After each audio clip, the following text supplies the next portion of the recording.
Hello everyone, it's Vintage Vinny and welcome to the much anticipated show of Coca-Cola trays where Katie from Vintage and Vinyl and I will be sharing some of the pieces in our collection, as well as giving you all some tips on what to look for if you see these trays out in the wild. We'll go over what we know based on the reproductions and what we have that are originals because we don't collect the reproductions. We'll answer any of your questions that we see in the chat as best as we can. So without further ado, since we are a little late, I couldn't get out of bed this morning. I'm sorry. And I was a little, long story short, that's just me. I couldn't get out of bed. So let's go ahead and bring Katie on. Unmute her, and then we'll bring her on. Hi, guys. Welcome. You ready for some awesomeness?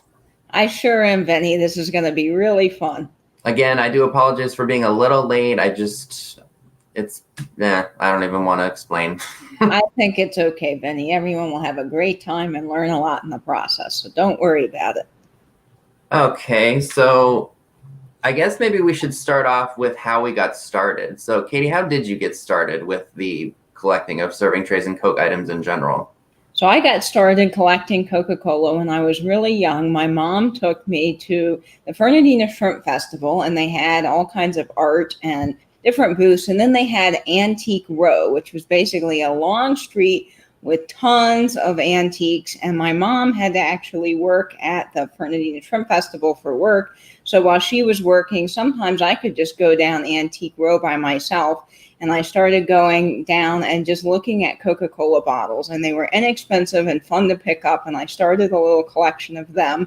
And then I got really, really into all kinds of Coke items and the history of Coke, and it just kind of spiraled from there. And of course, then I found Vintage Vinny online, and I started learning about the Coca-Cola trays, and I fell in love with the graphics and the advertising. So I started collecting, and I haven't looked back since. They are just so much fun, and I'm a big Coke nut now.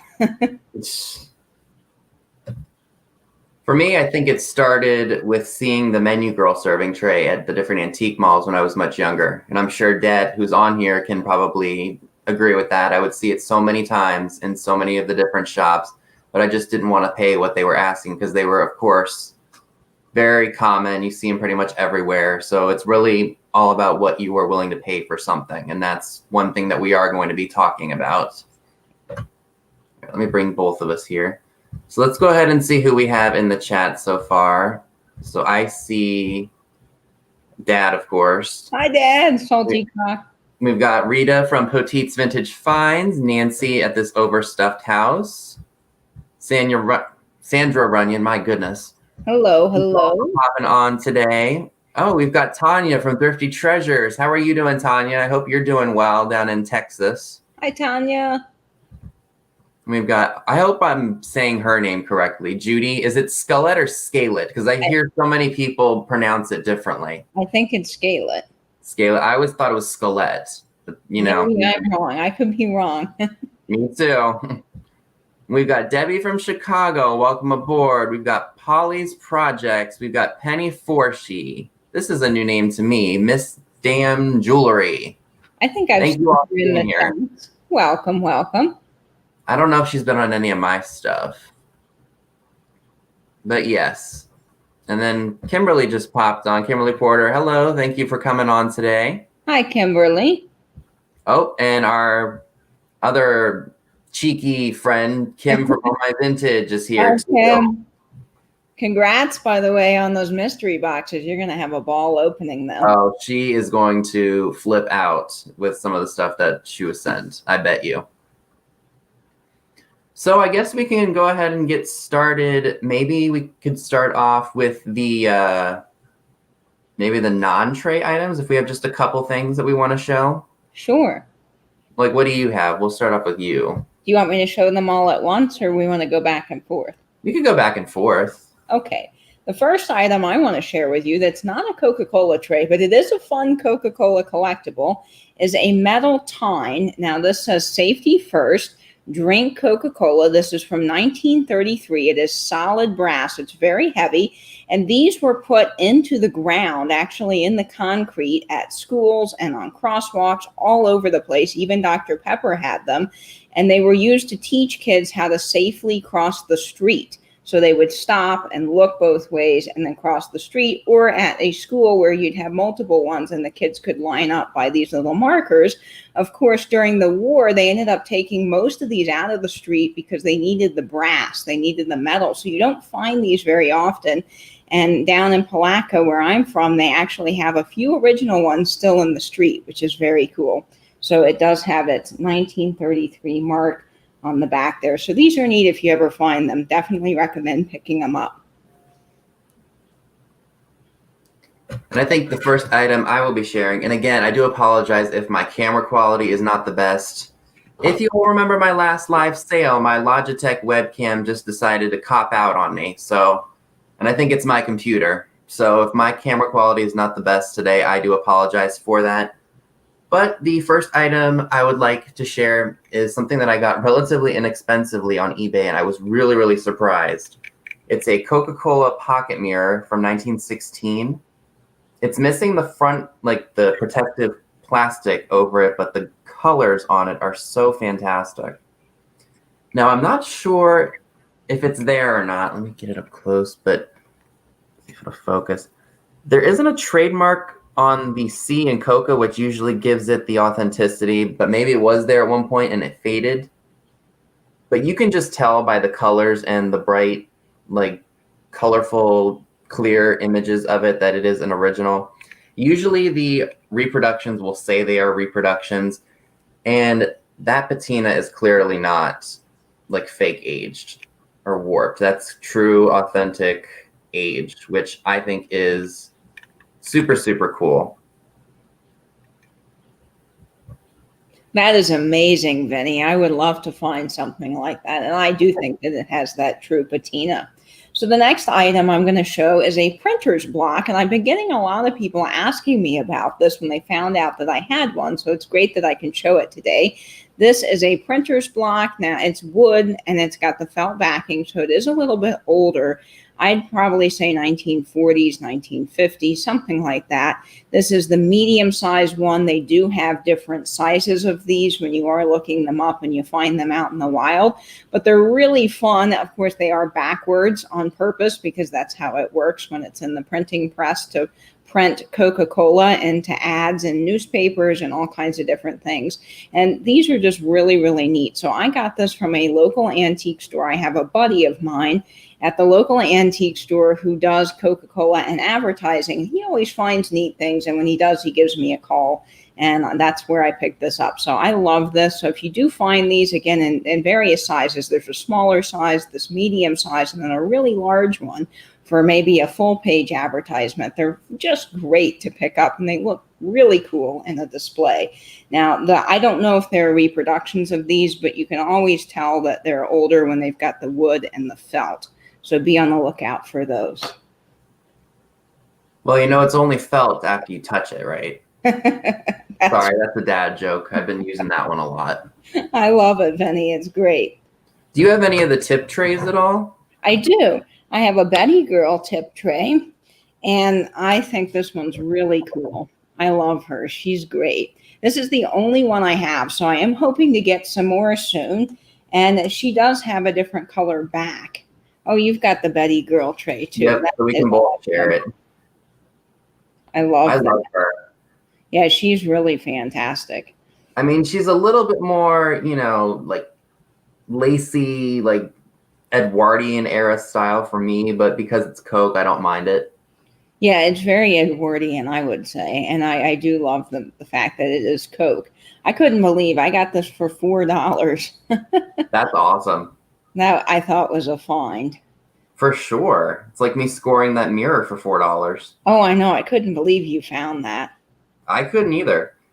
So, Paulies asking what a tip tray is. So I guess we could both explain that. So basically what a tip tray is back in the turn of the century, like, you know, into the teens and 20s, they would use like you'd put your money on it basically, give the waiter or waitress a tip. Yes, exactly. And stick it on there. And it was just a great advertising piece. And the soda fountains were in pharmacies, because then Coca Cola would have been in pharmacies. I would never put coins on this now. Let's just say No. that. I can't imagine why they would do something like that. Well, that's probably why they're all worn and scratched up on the front, if you think about that. Some of the exactly. trays even coins hitting it. have rings from the coins. Yeah. Or somebody served a drink on it, too. Possibly. Or used it as an ashtray later on in life. No. Well, they didn't think about what it would be like nowadays. They just kind of went with the times, kind of like what we did with our stuff. Exactly. The Coca-Cola sign that I got actually was found in a barn. The guy, his neighbor, his barn washed away, and they used the signs as insulating in the barn. And back then, all those signs that were coming out of drugstores and gas stations and different grocery stores, a lot of the people weren't going to throw it away, so they actually used it as insulation in barns and different houses and things. So sometimes when you're ripping out old walls, you'll find these advertising signs, and it's pretty neat. Kind of off subject, but I remember Dad telling me that when he was a kid, there used to be a dump where, like, because we lived right by a place called Clopper Lake, which was a man-made lake, and there were a lot of like barns and stuff like that. It's not like it was really undeveloped compared to what it is now. And Dad would tell me that they would go down to the creek, which was right behind our family friend's house, and there'd be like old traffic lights back there, and they would throw rocks at it and break the lenses, and then you'd see I think, no, maybe this was from something that Dad had one of his bosses tell him. Like, they would go sledding and they would use the old Coca Cola buttons to sled down the hills with, way back before all that stuff was even collectible. That's wild. That makes me cringe now, because those buttons are so expensive. And I'm like, every time I would slide across concrete on one of those things, it would just make me cringe. Well, the buttons are getting harder and harder to find nowadays. And that's just something that is cringy to me too. But then people just thought about reusing everything, and they didn't think about advertising as a display piece. No. Yeah, this is what Dad was saying. And like I said, I was trying to remember what he said. In our neighborhood, or at least where we used to live, when my dad was a kid, there was a lot of farms, and like in some of the places where houses are built now. And there were a lot of dump sites, and I could just imagine some of the things that we could have found had we either lived through that time or know what we know now then. Really look through it. Well, I used to live in Palatka, Florida, and there's a cemetery there, but that cemetery used to be the old dump for the city. And I not interviewed on my channel, this was way before I had YouTube, but I got a chance to talk with the guy that knows the lady who owns the Coca-Cola factory in Palatka. And he was telling me, as a kid, that was their city dump. And now people go out to the cemetery. They're not supposed to, but they go digging, because there's a lot of rare Coca-Cola bottles and things like that down in the ground, because that was the old dump. Wow. So we have a question already so far, and we probably should have touched on this beforehand, but me being me, my ADD brain just doesn't think correctly or properly. So Kimberly wants to know if we can explain the differences in the tip trays. Now, Kimberly, do you mean you want us to explain like how to tell the difference between the originals and the reproductions? Because we can do that for sure. Absolutely. Well, I think one of the things, and let me see if I can find another one of my trays that will kind of help us determine the age here. Okay, so we'll do the 1910 Hamilton Girl tray for me. So I don't know how well it's going to show, because as you all know, this is not my great camera. Do you see the tail of the C in Coca? I mean, the trademark is there. I mean, it's faintly there, but I'm sure you see a little white splotch there. So that's how you tell the originals from the fakes. And note the really nice background. Gosh. Like, all of this would be really fuzzy, and it just wouldn't be a very clear image. It's almost like they took a really bad picture of it and just stamped it onto a piece of metal. Exactly. So this is a really clear image. And I think this one, usually, mine is like really beat up, but usually at the bottom it will say something like the Coca Cola Company, and then gosh, I can't hold the camera correctly. There'll be like a little inscription right there that says 1909 Hamilton King Girl, something like that. So always look for those markings. Otherwise, it's repro. Exactly. And notice the gold on Vinny's tray. I mean, it is a very nice, antique, beautiful, rich gold. It is not a fake kind of grayish green gold. And that's what I see on a lot of the reproductions. And some of them are marked reproductions on the side. And as Vinny was saying, the image isn't going to be good. So you'll notice that the image might look a little larger or not really fit some of the trays properly because they just didn't do the reproductions well. They didn't. I actually have an Elaine tip tray as well. And this one of the ones that I have is probably in the best shape. So here's Elaine. Oh, she's beautiful. She is. You know what's funny? I got her in a lot of other like tip trays, and the person didn't know that the two of these were originals. So I got the lot for like $22. And then I sold the other tip tray for like $80 and got rid of the other repros. Wow. Well, that's what happened to me with the Betty Girl tray. They had it in an antique mall in one of those glass cases, and the guy had just marked Coca Cola reproduction from the 90s. Yeah. And I was like, no, this is no, that's not a reproduction, honey. It's the real McCoy. So here is the, I don't know if it's going to show up or not on here. Like I said, I apologize. My camera quality is not the best. But it says the Coca-Cola Company, and again, it says Passaic Metalware Company in Passaic, New Jersey. That's another clear indication, or otherwise it'll say this is a reproduction of a such and such tray from such and such year, or it'll just say 1973 on it. Yes, exactly. But this is a really nice example of that. It's very nice and clean. The colors are really nice and vibrant. There's hardly any damage to it. That's right. And mine has the same thing on the bottom. You probably won't be able to see it because I've got a lot of age and rust on mine, but it does have the year on the bottom, and it is the Betty Girl tray. And so it's got a lot of information down on the bottom. I had to take a jeweler's loupe to see it, and it does have very faintly, but the Coca-Cola trademark in the swerve of the C there. Another thing on the tip trays that I think is interesting to note is that the backs, some of them are not a gunmetal gray like some of the other trays. So when I first started collecting, I thought that maybe this, when I saw this online, might be a fake because of the color, and it's not. So just be aware that not all of the tip trays, or the trays for that matter, have a gunmetal gray or black backing. I mean, most of them do, but that's just a little note that I thought I'd bring up. And the oldest one that I have, I actually got for 50 cents at a flea market. I was shocked beyond belief. And this was a few years ago. It's from 1907, 1906. Whoa. As you can see, it is not in the greatest shape, but it's 8 years old? That is incredible. The border itself is in great shape. It's just the image of the girl isn't. But still, I'll take it for what it is for less than $1. I wouldn't pass that up either. That's a phenomenal price. Oh gosh. Again, the writing is so small, you're not going to be able to see what it says.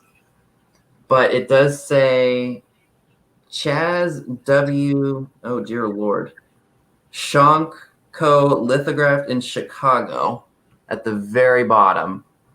And again, note the bright, vivacious colors of the border and all of that. That's what you look for when you're looking for authentic pieces. If it's fuzzy again and horribly, horribly unclear, then that's a reproduction for sure.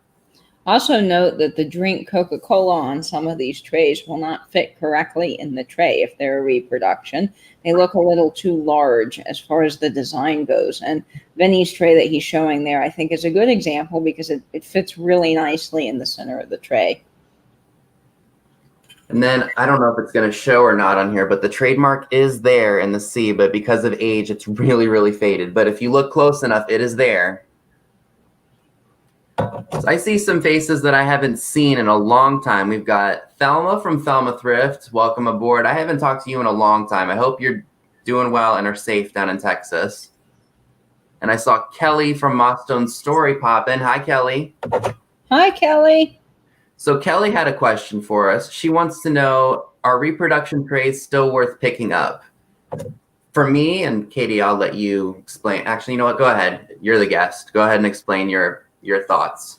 My thoughts on this are not particularly. I mean, they're not worth a lot. When you get into the reproduction tip trays, and that is a hard thing to say, tip trays, they are probably worth about $12 or $10 a piece. So for an eBay sale, you will probably make a little bit of money if you can get it cheap enough. But again, not really worth picking up. Now, some of the 70s reproductions, serving trays, there are a market for those. People do collect those. Not everybody likes the originals just because some of the originals are crazy expensive to find. So a lot of people will use the reproductions either as a placeholder until they get one that's a real tray, or they don't mind the reproductions. And those can be worth about $20 a piece or so, depending on the tray and the condition, of course. But again, I just don't know that it's really worth your time, to be quite honest. If you know someone that likes Coke and they're fine with the reproductions, it makes a great gift if you get it cheap enough. But again, I really wouldn't bother. Benny, what do you think? Well, I think of it as a learning tool. Like, let's say if you're just starting out and you want to be able to compare and contrast the originals to the reproductions, and you're able to find both of them, and you can get one relatively cheap out in the wild. Because I've seen the repros at thrift stores before. And you want to just say, hey, I can pick it up for a couple dollars, take notes and learn from it, and then redonate it. Because they're not worth the metal that they're made of. At least in my opinion, they're not. Yes, I did see a reproduction at our local antique store being offered for $90. And I took it up to the front, and I actually explained to the lady why it wasn't a real tray. And she said, oh, that poor woman at that booth just never knows what she has. I'll tell her to change the price. So we'll see if that happens. Hopefully nobody got duped. But like Benny was saying, that is a good thing to learn. And if you can get it cheap enough, you could learn from it and use it as a tool so that you don't get duped like that person that might think that $90 tray was an original. I've actually had that happen to me before, like years ago when I first met Treasured Vintage, and literally she's 30 minutes away from me now. I went to the antique mall that's near her, and someone had a bunch of the reproduction trays, and they had the Elaine tray, and it was original, and I only paid $9 for it. Wow. I knew what to look for, and I knew what I was looking at. So I was pleasantly surprised to find that. Yes, it's all in the details. That's what I would say. Every detail on every tray matters. That's how you're really going to learn. And I know that Alex's daughter, Bianca, Chapter 2 Vintage Co., if you don't know who we're talking about, she does like the reproduction trays, which is good for her because if she has, if she gets a tray that's like this, that's original and she doesn't pay much for it, it's great. But with the repros, if they get messed up or whatever, it's only a little bit of money. And if I find them cheap, I send them to her because she loves them and she likes what's that style that she likes now? I can't remember what it's called. Cottage core. That's it, cottage core. Yeah. So, and she likes that kind of mix of 70s looking stuff. So anytime I can find those trays cheap, I'll pick them up for her and send them to her. Exactly. They do make a good gift for anyone that likes them. And there are a market for a lot of the 70s and 90s Coca Cola things. And there's nothing wrong with liking the reproductions at all, because like we said before, that sometimes the original trays can go for a lot of money. And if you just don't have the means to be, purchasing those, by all means, please buy those reproduction trays. We're not going to hold it against you. It's just something that we just prefer the originals. And we know what to look for. So that's why we're able to get these on the cheap, because we know the markings and we know what to look for and, that sort of thing. But, you just got to go with what you like. Exactly. That's the beauty of the collecting market. You can pick up whatever is interesting to you. Oh, yes, of course. So before we jump into some of the trays, do you have anything else you want to share with everyone? Sure. I've got two more things that I want to show that I think are kind of neat. Now, these are Coca Cola pieces. This first one's kind of large, so I'm going to try to get it on screen for you all. This looks like just a plain old boring box, but I promise you it isn't. This belonged to Old Dog Miller. It says right there. And this is a Coca Cola tester kit from the 1960s. And I'm going to open it up. It has all of the original Pyrex beakers inside, and it's got this really awesome drink Coca Cola plastic. This is plastic with a metal lid.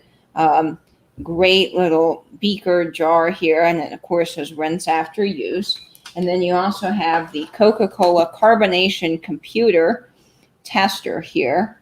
And it's got drink Coca Cola, and you spin it around, and it would help you test the carbonation within Coke. So this was used at the bottling plants. And then it also comes with a thermometer, and this thermometer probably still has mercury glass. It still probably has mercury in it, but it's made by Taylor Rochester, USA. So that is a very neat piece that came included. And then, of course, it's got, I'll hold this up so you can see, several beakers.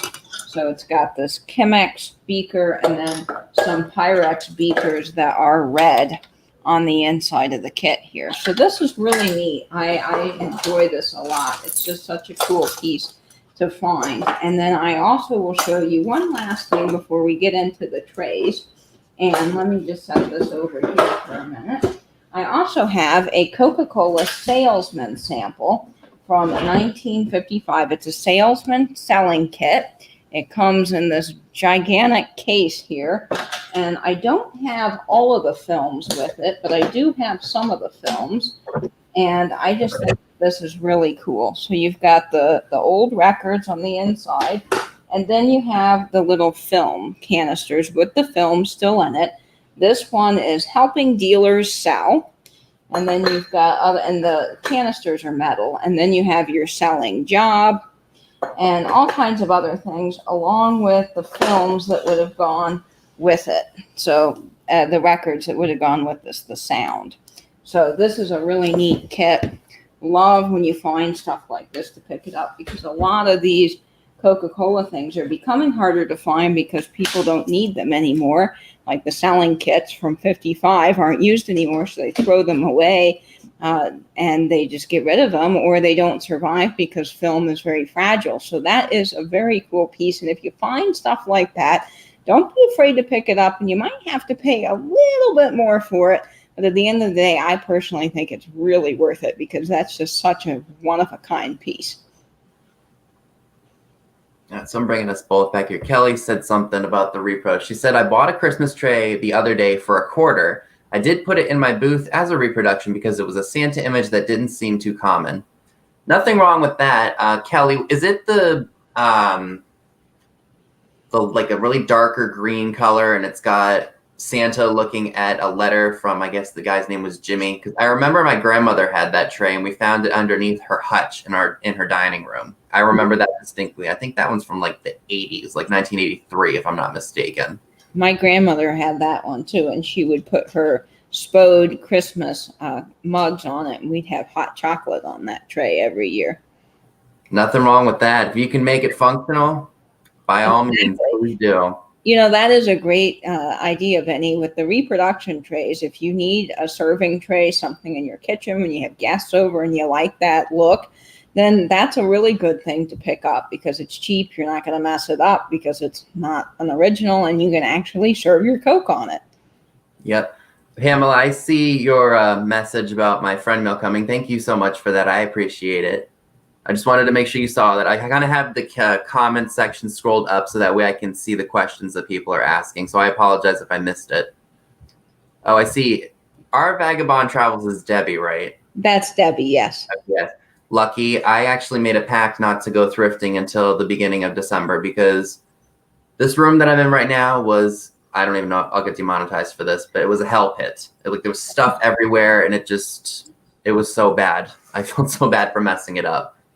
But yeah, so I'm not going to be going thrifting till December starts. But yeah, like you were saying about the function, this tray here, I mean, can you tell it's broached? Like, yep. Somebody loved it. This would be great because it's already in rough shape, but if you want to use like antique stuff in your, like, for everyday function, serve drinks on this. Make it a plant stand.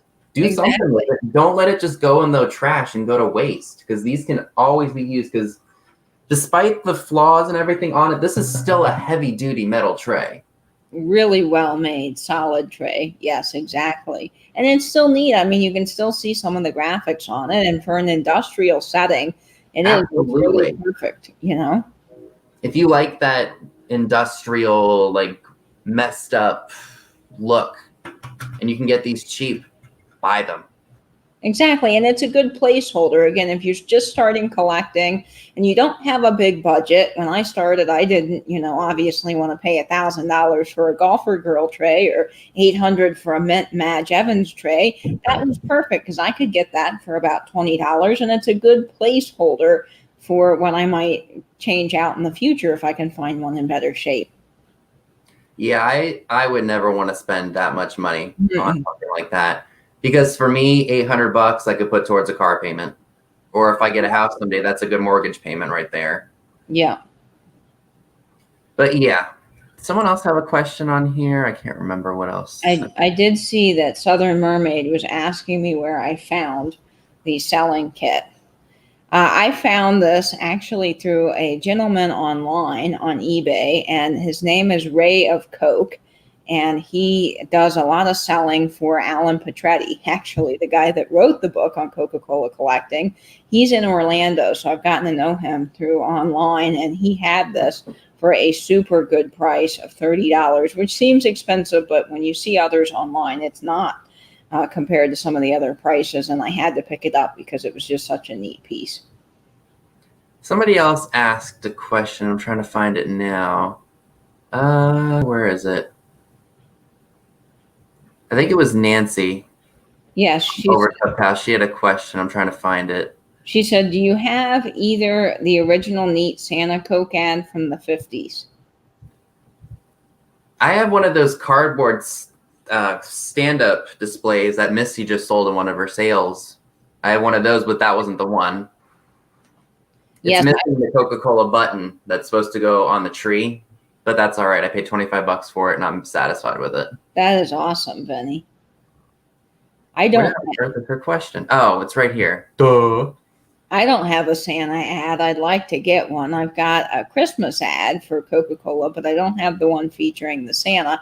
And I did try, as all of you know in the chat that was on Misty's sale, I tried to get one of those Christmas cardboard display advertisements, but with that offer up and the way the chat was lagging that day, I didn't get lucky. But other people did, and they're going to have it in their house, and it's going to look fabulous. I had an opportunity to buy 2 of the small cardboard cutout Santas. They were in a booth at an antique mall, and it was 60% off. It was 50% off at the time. So they were $70 each, and they were $35. I was in a frugal mode that day, and I didn't want to spend $70 on 2 pieces of cardboard, so I passed. Yeah. I hope somebody is enjoying those right now because they were just not in my budget at the time. I was trying to be a cheapo. Well, Coca-Cola collecting can get very expensive, that's for sure. I mean, you saw that clock that I bought when we were all shut down on lockdown. I paid $150 for that. But I thought that was still a good price. That's still a really good price for a Coca-Cola clock. There's one in our local antique store without the hands or the mechanism, and they're wanting $300 for it. So there you go. Not even close to being worth it. Yeah, if it was $100, maybe, but not even $300 if it's missing all that stuff. I'd have to do a heck of a lot of restoration on it, and that's too much. So should we start with the trays, or is there anything else you want to share first? I don't have anything else to share. Do you have anything that else is Coca-Cola that's neat? Nothing really. Not with me. I have lots of things, but they're too large to try to bring on screen. All right. So I guess before we go ahead and jump into the trays, Miss Damn Jewelry has a question here. Are the older trays heavier than reproduction trays? I don't know. I think so. I think that the Elaine Girl tray is a good example of that because I've had a reproduction of that. When I first started, it was a placeholder, and it was very flimsy. You could literally take it from end to end and kind of bend the metal. And these Like this one, see, I can't even do that. It's nice. Some of them, depending on the age, and like they can get warped because they've probably been exposed to the elements. That's very true.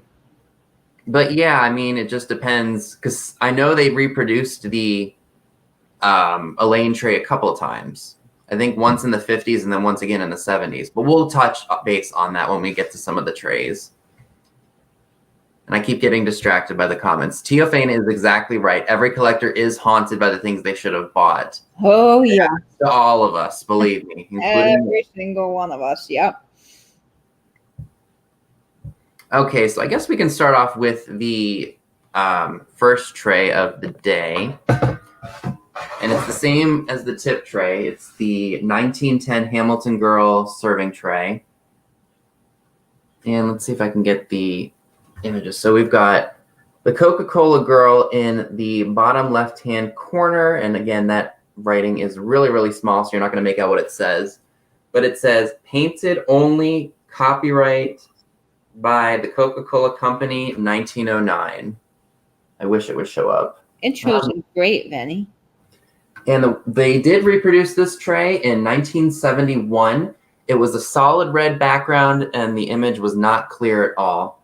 Now, as you can see, mine does have a lot of rust on it, but the image is still very, very clear. So you can still make out the brimmed hat Edwardian lady on it. I think I got this for like $15 online. That is a steal. I know. Oh, and the trademark is in the tail of the C in Coca. And the reproductions do not have that intricate border on it. They don't. And the border, you'll notice on the reproductions that the lip of the tray is, that one curves up on the side. And the reproductions, the lip is not as pronounced. So it kind of folds flat. I'm not doing a very good job explaining that with my hands, but it folds flat and it's very narrow. Notice how thick this is an example of, like Vinny's showing, how wide this red border is. On the reproductions, it's not as wide and as curved. Exactly. I'm going to put that one on the floor. So the next one that I have is from, oh, that's not the right one. I thought I had it correct in the order. I guess I didn't. That's Betty. I could have sworn these were put in chronological order, but they're not. My goodness. I just pulled them out of the bin last night and wasn't even thinking. That's okay. That's not it. Geez, can you all tell I wasn't prepared? I should have been. I'm a Boy Scout. I should have known better. Or an Eagle Scout, I should say. Oh, here we go. This is from, there's always a discrepancy on eBay when you see these. This is from 1913. This is another brimmed hat girl. And one of the ways that you can tell that this is an original, look in the Coca-Cola glass. Let me see if I can get that to show up close. Notice that there is a 5-cent number stamped on top of the glass. On the reproductions, you will just see Coca-Cola and a very fuzzy image. And I think the image is also a bit smaller. Yes, it is. There's a trademark in the tail of the C in Coca. And let me see if there's any other distinct markings. Yep, copyright. Oh, I was wrong. It's 1912. I'm sorry. It says copyright 1912, Wolf & Co. And on the bottom there, where is it? Passaic Metal Company, Litho, Passaic, New Jersey is right there. I don't know how well it's going to show up, but it's there. And you'll notice that on the older trays, I noticed that some of the trays are made by American Artworks Inc., but some of the earlier trays are made in Passaic, New Jersey. So you want to look out for that as opposed to Coshocton, Ohio. Absolutely, 100%. Now let me see if I can find the other trays I was looking for. Aha, so we all know this one. Betty Girl, we just showed the tip tray. Now she's rough. She's 6 years old now? But again, I got this tray really inexpensively. Probably, I don't even know how long it's been. But again, always look for that trademark. They did not reproduce the square version of this tray. It was only the ovular one. And you'll be able to tell. It'll be a dead giveaway. The color is just really awful. Not bright at all, very fuzzy and blurry. And this is true old patina. This isn't like warped stuff you can just go out and do. And she looks like she's popping off of that tray. That graphic is amazing. For sure. And then you have Elaine with you because we can both share ours. Oh no, what happened? Can you still see me? I can. Okay, sorry about that, folks. So do you have your Elaine tray with you? Yes, I got it right here. We both have an example of the Elaine tray.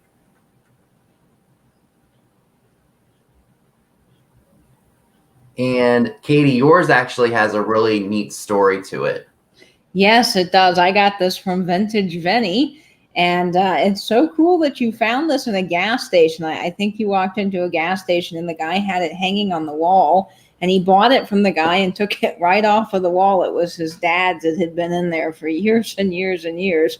And it does have the trademark and the swerve of the sea right there on Coca Cola. And on the bottom, it has the Coca Cola company and the year. And I don't know if that's going to focus or not, because it is, these words, guys, are very tiny. But They look are. at the gold here. Look how vibrant and beautiful that gold is. That's what you want to look for. When you see the reproduction Elaine girl tray, she's got a very grayish, greenish gold that just doesn't look right. And so this is amazing. You can see how beautiful the images is. And she's very sharp and clear. I mean, yes, there's rust and patina, but she is just gorgeous. And one thing to note is on the back, this tray is green. It's like a very dark green. So a lot of times when you look at Coca-Cola trays, you look at the back to authenticate it. If it's black or if it's gray, you know, those are the things we typically look out for. But some of these trays that are a little bit older do have a different color. So you do want to be aware of that. Yep. Your tray, Katie, actually, I bought on eBay from somebody who I guess it was from a smaller town in Maryland that I'd never heard of. And the guy said that it was at his grandfather's gas station. So you had that part correct. I had that correct. Okay. I guess it had just been there for years and years and years, like you said. And I guess the guy passed away and they just went to clean out the gas station and that was sitting in that place and he listed it. And I went and grabbed it. Well, what a cool story. And I love the history behind things. This one I actually got from salvationarmy.com on eBay. So I don't know the history behind it or where it came from. Really? Oh, I took that back. It was donated.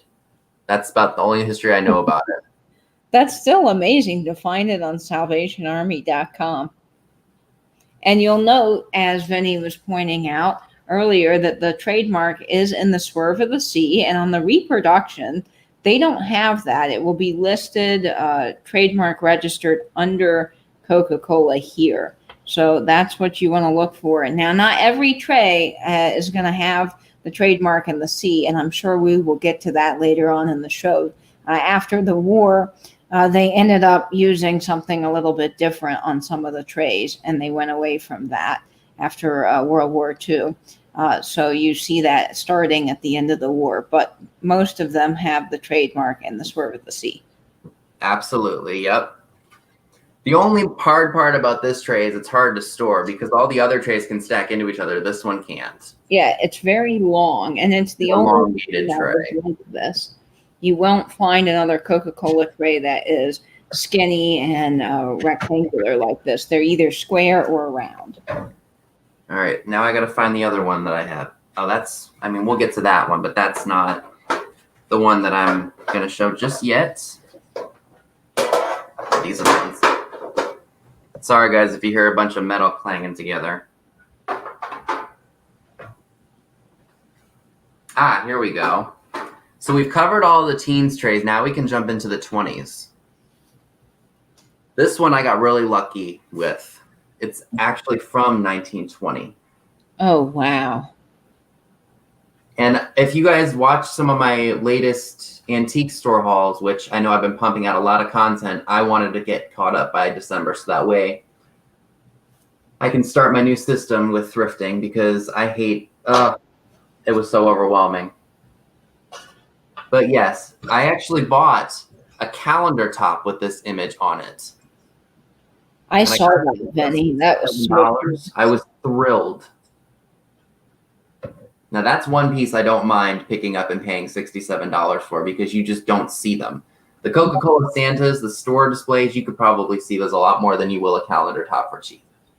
And the calendars, the toppers are definitely worth quite a bit of money online, and they're very, very hard to find. So good pickup, Benny. Yeah, I saw that in the corner of my eye, and I was like, my eyes were bugged out. Or as what would Scott say? He had detached retina.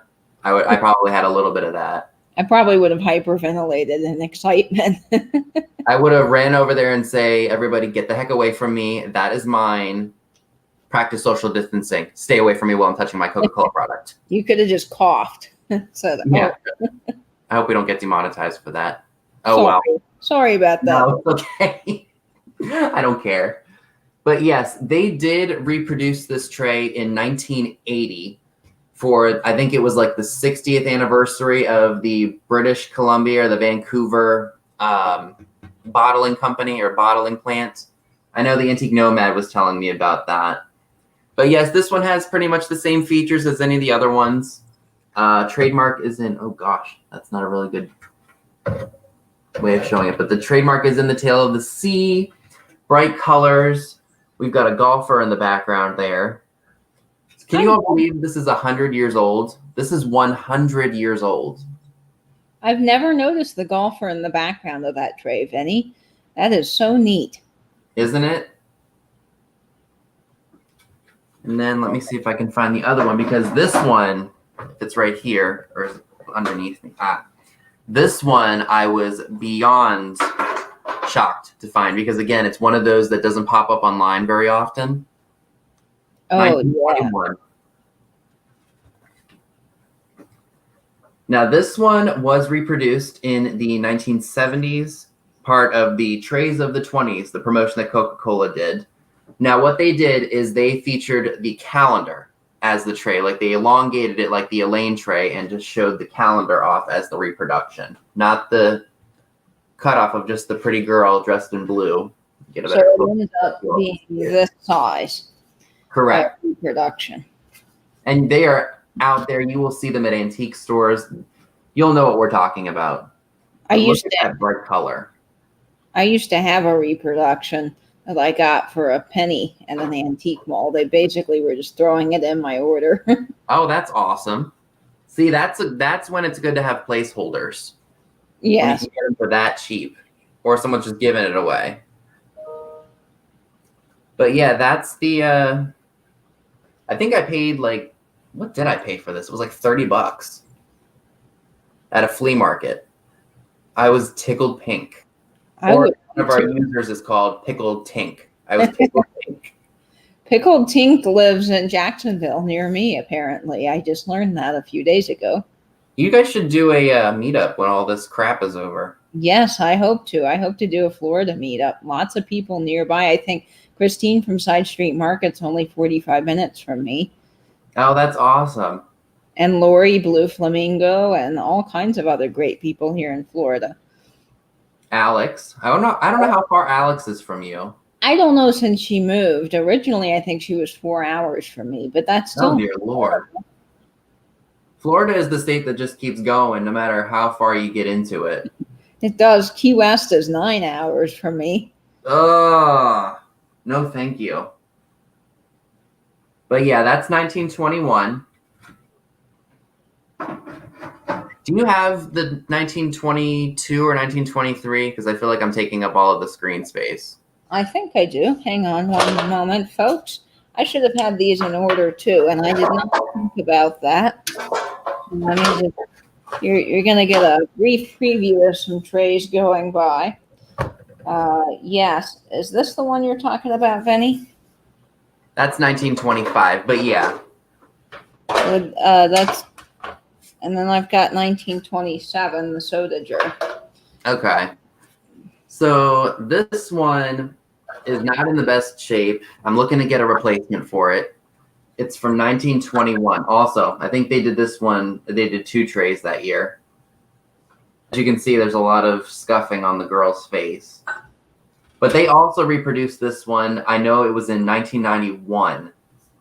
And it was a blue tray, and you could see more of the girl's dress, and you could see this the background, which she was at a baseball game. And that you'll see that in the original calendar.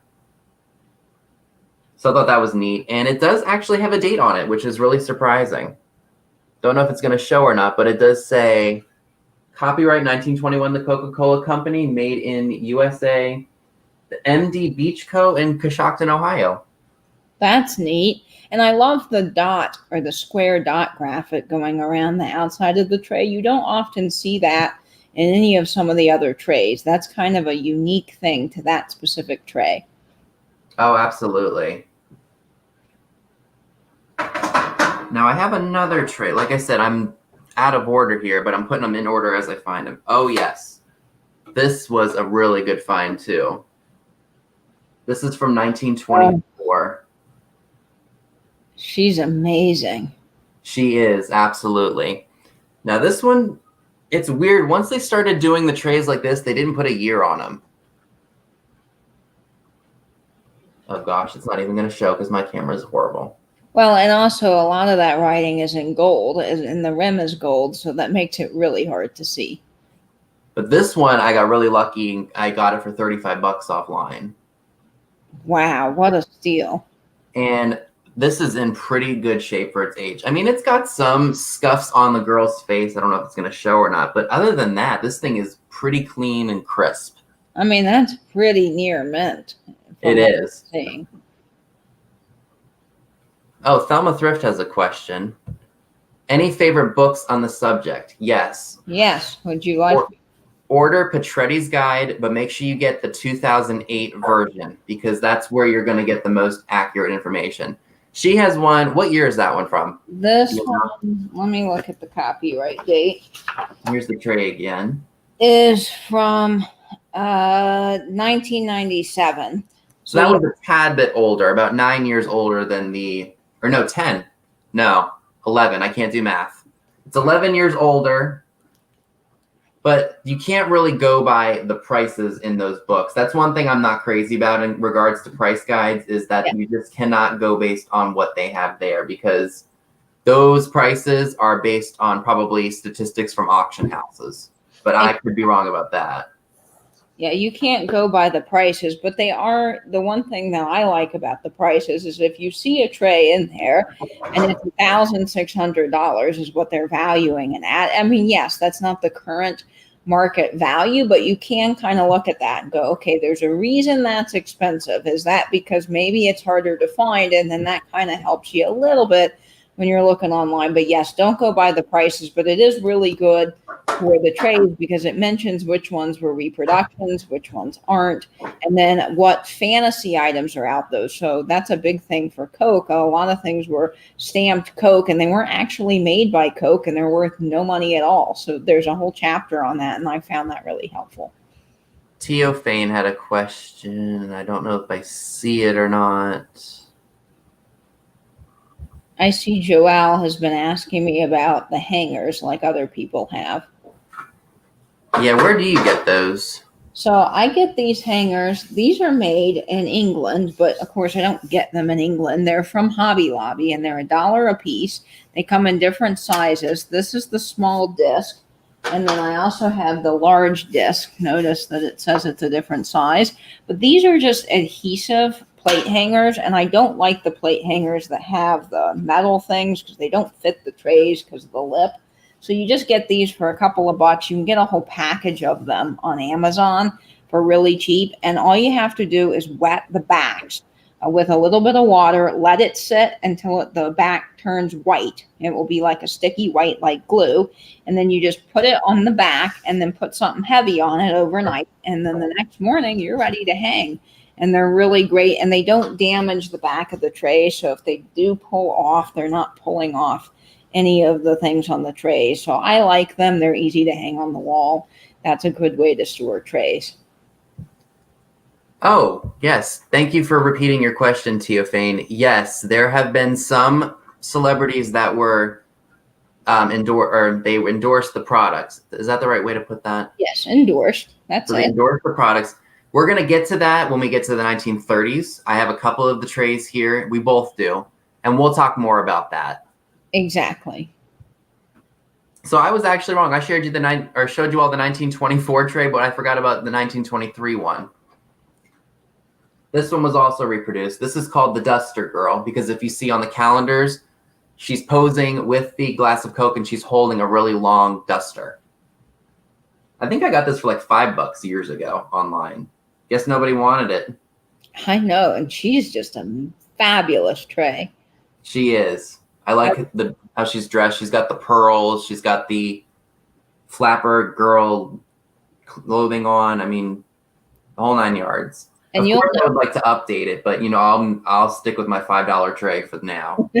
$5 is a good price, and you'll notice on a lot of these Coca Cola trays that in the early teens trays, there's a lot of flapper girls, and they do look very similar. So just be aware when you're looking online that a lot of them look similar, and you want to get the Petretti's guide. Not that we're sponsored by him, but just the book is just extremely helpful. You can go and actually notice the subtle differences between them, and that will help you when you're looking, because some of the trays do get confusing and that they almost all look alike. The women look very similar. Yeah, because once we start getting into the late teens and into the 20s, you're going to see we start transitioning at the time from the Art Nouveau into the Deco era. Yes, and I would say that bringing back the Elaine girl tray, I'd say she's very Art Nouveau. Very, very Art Nouveau.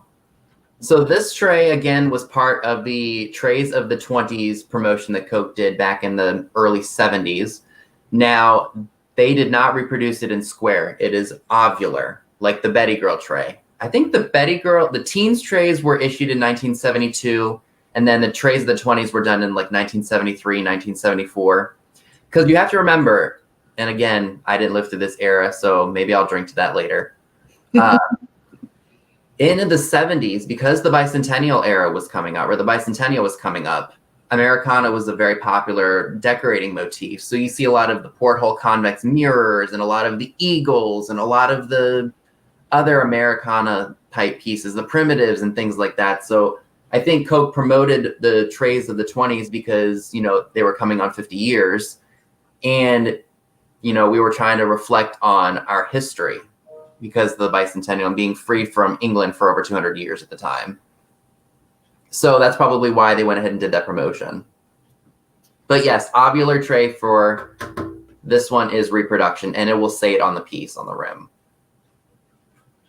Let me put that in order because if not... But do note that not all of the 70s trays are marked reproduction. I have found that to be true, and so you do have to look at the small details like the trademark and the swerve of the C and other things we'll talk about throughout the show.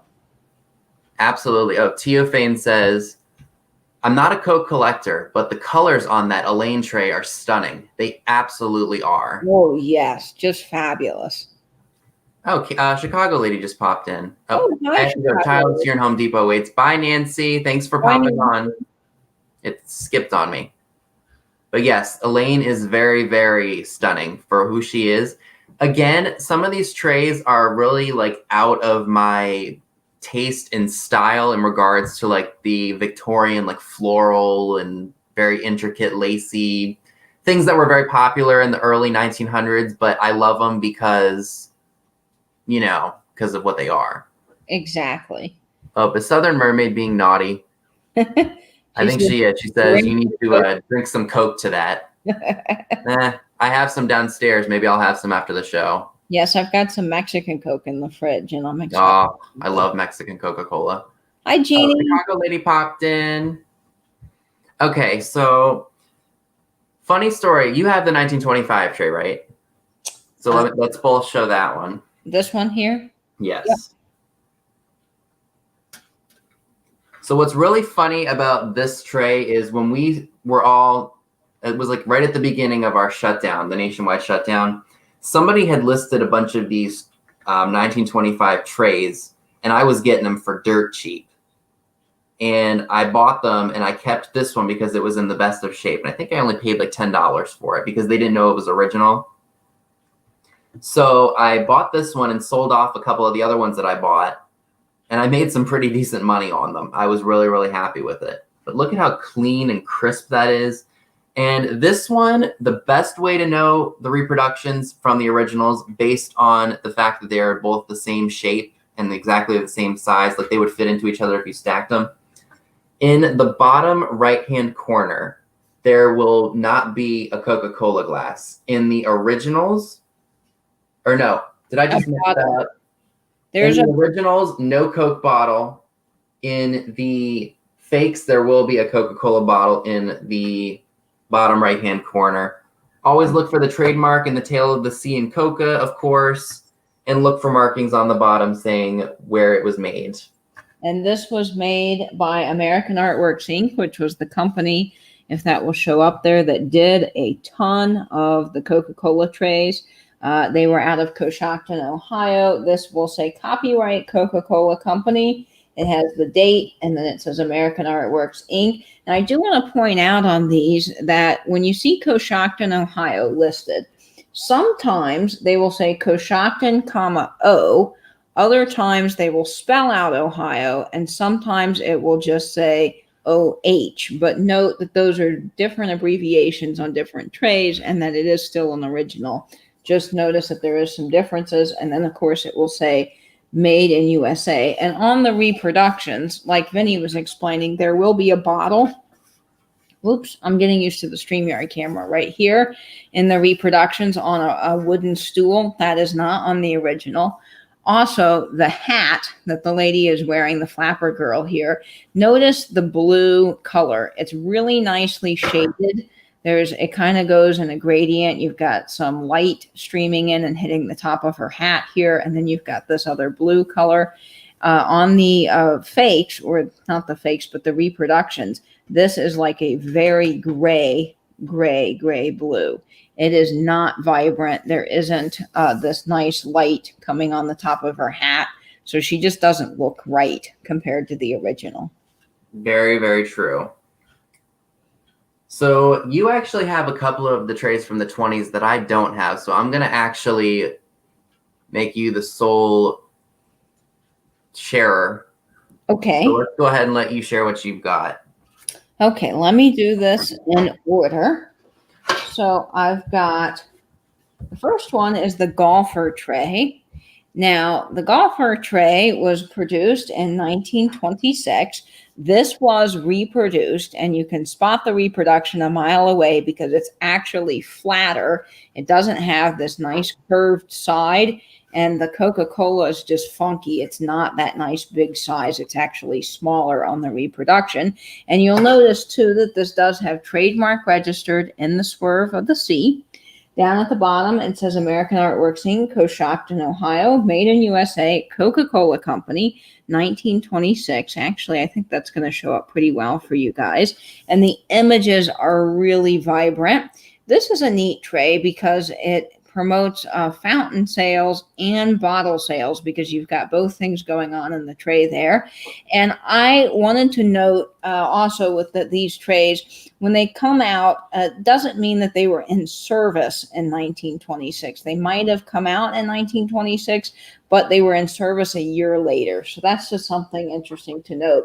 But you can see again how vibrant this is. And the gold, that's another thing. The gold on the rim and the gold on this inner part here is just really beautiful. It's this gorgeous antique gold, and that is not something you're going to see on the reproductions. And the back of this tray is black. Now, you do want to be aware on a lot of reproductions and fakes is a whole nother animal. But sometimes people like to paint the backs of the trays to actually make them try to look like they are a original, and they're not. So you just want to check the backs, make sure they don't have any like kind of gloppiness to them where you might see that someone has tried to paint them. So that is the golfer tray. I also have the soda jerk tray. Now, I love this. And the golfer tray and the soda jerk tray are two that are very, very hard to find. When you go online and you look on eBay, specifically with the golfer girl tray, you're going to notice that the prices range from $2,000 to $3,000 at the highest. Of course, those are in mint condition, and mine are nowhere near mint, but they're still fabulous. So this is the soda jerk tray. He's from 1928. He was never reproduced, but look at him. Is he not just fabulous? And you've got the trademark and the swerve of the sea. You have this beautiful dark green color with the lime green and that gold, and his tie matches the green with the pink there. And of course, he's promoting fountain sales. And then down here, you've got Made in USA, the American Artworks Inc., Coshocton, Ohio, 1927, Coca Cola Company. And that's always going to be at the very bottom of these trays. And you can see the gold there. It's kind of in like a gold foil color on the bottom. So you do have to maybe get some magnifiers if you're needing to look at this up close. And then the serve of the sea there. And Coca, like Vinny's been saying, has the trademark registered. So these are the two 20s trays that I have that Vinny doesn't have. And I don't think that I have any others from the 20s, Vinny, that you don't have. I should probably note also, hold up the golfer girl or the golfer tray again. Do you notice the font of the lettering is a little different than the standard Coca-Cola? Yeah, like, that is important. Hold it up close if you can. Like, note the font of Coca-Cola is different on that tray than all the other ones we've been showing you all. It's a little bit more intricate, a little bit more like deco styled font than what you see in some of the trays that are a bit later. It's a little more scripted than it is block. Exactly. And also that tray was reproduced, the golfer one. Yes, the golfer one. In the 70s, I believe. And it was the same style as the 1909 girl. Or yeah, in the, 71, I think is when it was reproduced. And in the 70s, they still use this kind of scripted font, but it's not going to be as large. See how nicely this fits in the border here? In the reproduction, it's skinnier and it's kind of scooted up, almost getting cut off by the rim. Absolutely. Now, the next tray, gosh, too much metal clacking together. So the next tray that I would like to share is one that I think maybe you don't have and you're probably looking for. It's from 1929. Yes, I'm still looking for her. This is a bathing suit flapper girl. This one is actually promoting bottle sales. Funny enough, people claim that this one is harder to come by than the fountain sales. I'm having the hardest time getting my hands on a fountain sales tray than I have on this one. So she's amazing. She is. Now, I really like the intricate look of her bathing suit. I like her hairstyle. I like the bottle that she's holding. She'll be holding a fountain glass in the fountain soda sale tray. Mine, of course, is faded, and it's 91 years old. So I mean, it's still in good displayable shape, but in terms of like collector's condition, I'd probably rate it about a 5 or a 6. Yes, and that is important to know for all of you guys that are collecting trays. The value system is really important. The grading system as we use for trays. So you have 1 through 10, 1 being really poor. You have almost can't even see the image, really, really awful with rust and pitting and issues. Exactly. That Madge Evans tray would probably be about a 1. And then you have a grading system through 10, 10 being absolutely mint. So when you see things online that are in a better grade, the price is going to go up on those trays. And of course, it does depend on how rare something is. So this probably would fall into like an 8 or a 9, I think. I would agree with that, Vinny. And, this one definitely would probably be about a 5 or a 4, I would think. Correct. Yes. I think we have another question in the chat. And again, the chat goes by so fast. It sure does. Chicago lady was asking, did they make change trays? And yes, they did. They sure did. We've got a few of them that we'll share with you all. You have the Betty Girl change tray, Vinny? What was that? You have this one? Yeah, I do. Awesome. Yep, this is what a change tray looks like. You just throw your little, or the amount you owe on it, or the tip for the waiter or waitress.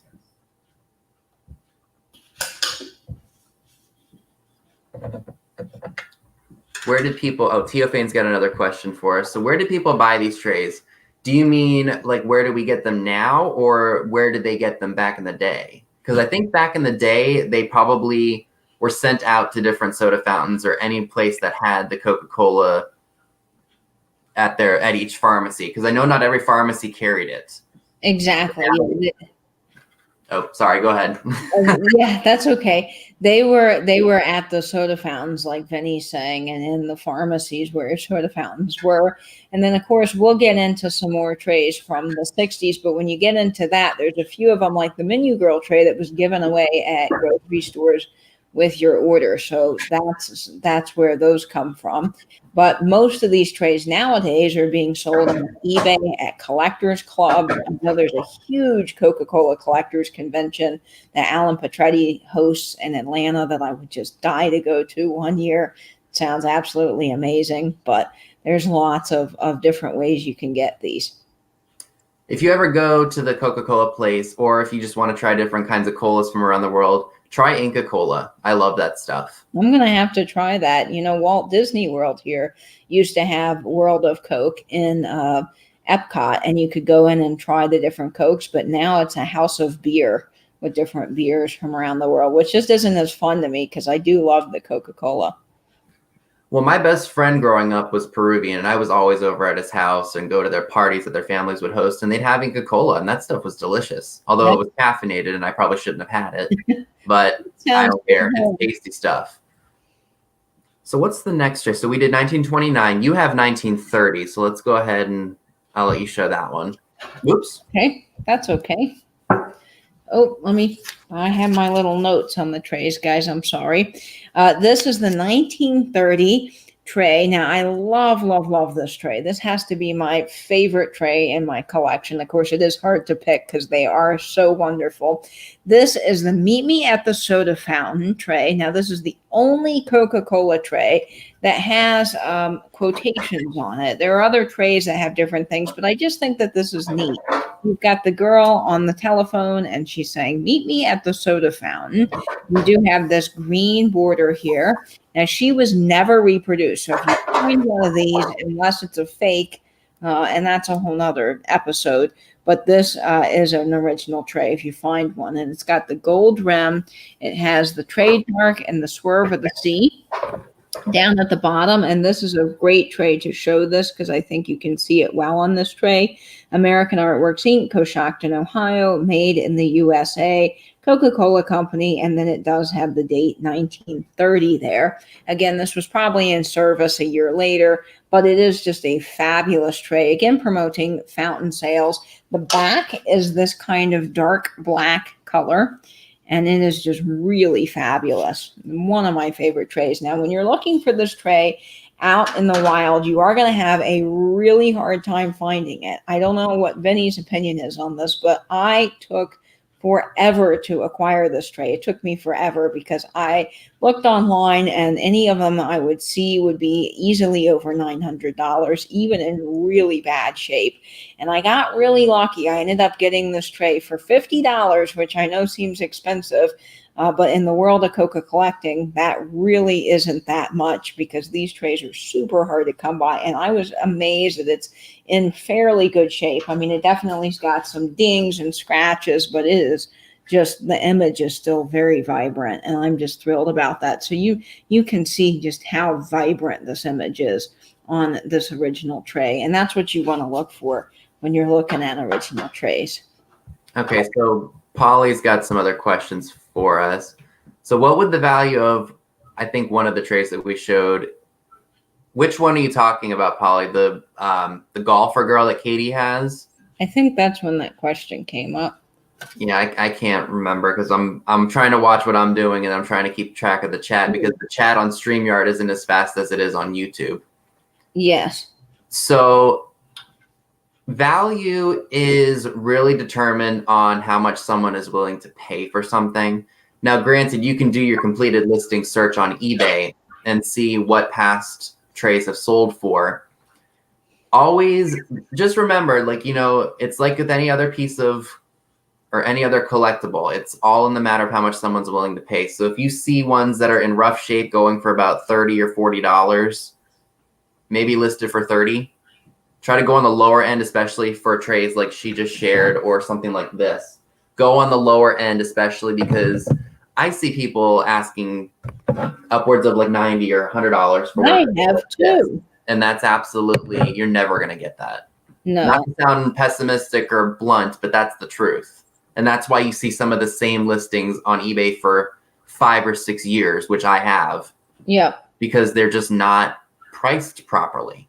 You need to price them, I think, a little bit lower. And if they are in rough shape, like Vinny just showed, someone will still want that because it's a good placeholder, or maybe they like the industrial look, and, place it around $20, something like that, and it will go. Because, when I first started collecting, I was looking for those $20, $15 trays on eBay to buy, even if they were in rough shape, because you don't see a lot of the ones, especially from the 20s and 30s and even earlier, in good shape for a really cheap price. Now, if you have one that's mint and it is one that's from the teens, you definitely can ask a little more for it. But I don't see anyone ever really buying those $900 trays. I just think $900, $1,000. This one I've seen listed at $2,000.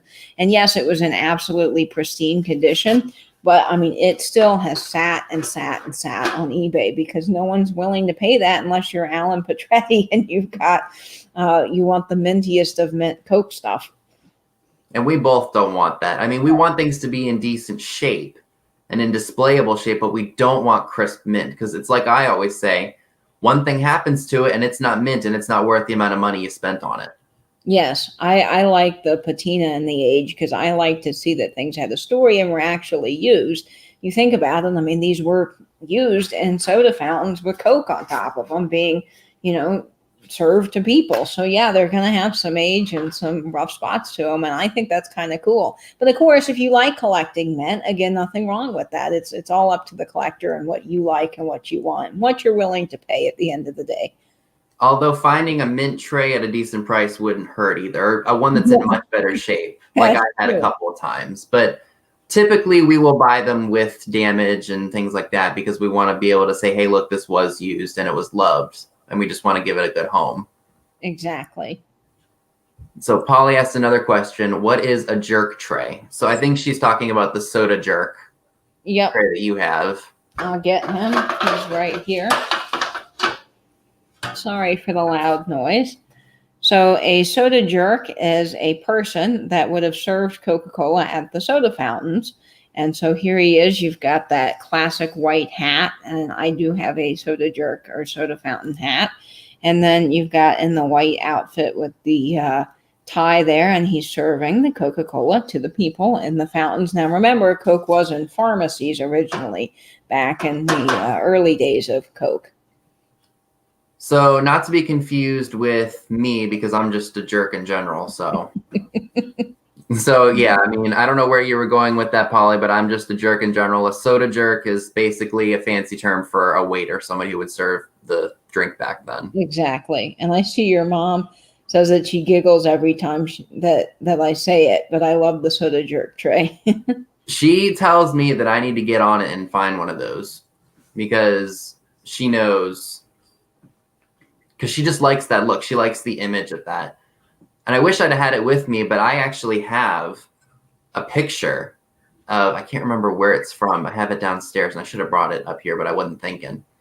It's a picture of an actual bartender from probably the teens or the 20s. And it's framed up and it's really, really cool looking.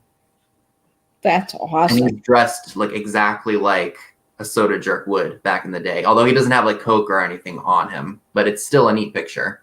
How cool is that? Well, if I ever find one of these, Vinny, and it's a good price, I'll pick it up and send it to you. I'm always on the lookout. Me too, for sure. You know what? After the show, I'll go downstairs and I'll snap a photo of it and I'll send it to you because it's a neat. I'd love to see it. So none of us have, or either of us have the Norman Rockwell tray from 1931, unfortunately. No, I want that one.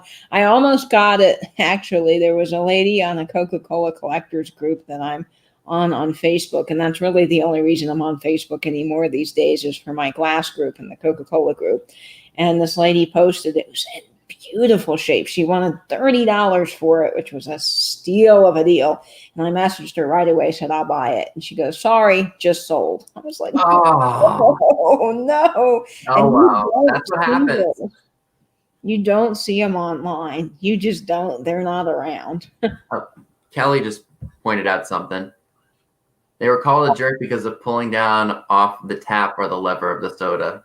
I'm gonna hold off on the comment because that no, Benny. I'm not going there. I'm trying to be professional. I'll be naughty in the chats. I'm not gonna be naughty in my What would Benny say? Yeah, we're not going down that path. Sorry, but yes, that is exactly what it is. They pulled down on the soda tap and they dispensed the syrup. Because I think in the olden days what they did is they put a little bit of syrup in there, like you see on some of the glasses that the people are holding. Like this one right here. Like there would be a line and they would fill that up with the syrup and then they would put the carbonated water in it, mix it up, and then they would put ice in it. Exactly. Yes, and it was a fast motion like that. Okay. Kelly, stop. Seriously. I'm trying to be good here. I'm trying to be good, Kelly. Stop. I'll be naughty in the chats. I'm not going to be naughty while I'm live. And yes, Angela, I do know about the jerks. The ones in life. Yes. And yes, my mom is watching, but she knows how bad I am. So nothing new. Benny, okay. You keep us all laughing. We love it. Yes, exactly. So the next trade, do you have the 1932 Bathing Beauty? Which I do, I think on the wall. It would be this girl right here. Yeah, I got her. I can grab her. Hang on. Sorry, folks. It's hard for me because I don't have them in a box. I've got them on the wall, so I'm literally just pulling them off the wall here. So this girl I absolutely love. I love the look of her. I love the bathing suit she's wearing, the towel she's sitting on. Granted, mine does have some condition issues, and it looks like somebody drilled a little bit of holes up here, but I don't really care because, again, this tray is harder to come by in a way because it's so desirable, like most of them are. Yes. But you guys know I have that beach-themed room, and I wouldn't mind hanging this up in there because I love the swimsuit girls. Well, also, you know, as Vinny's pointing out there's holes drilled. Please, guys, do not drill a hole in your tray to hang it on the wall. That just really will devalue it. Yes, for sure. Now, this actually, for 1932, this was pretty risque. Yes, it was. Because, I mean, look, she's showing her arms, she's showing her legs. I mean, you just didn't do that in those days. And you've got some cleavage there, which they certainly wouldn't have showed. Oh, yeah. Anybody want a close-up of that? I've always said, but Coca-Cola has been really ahead of their time. All through their advertising, you just see that they are always moving forward and being innovative and getting people to buy their product. And so even during this time, of course, it would have been risque, but they went ahead with it, and it does bring people in. It does, because people are rebelling. Yes. Because you know a model had to pose for this. Exactly. Hi, Steve. We just pushed your comment off. Sorry, but yes, hello. Thanks for popping on. Welcome, Steve. So another tray that we both don't have, and this is where it gets interesting because from the year 1933 to 1935, Coca-Cola did have stars endorse their products.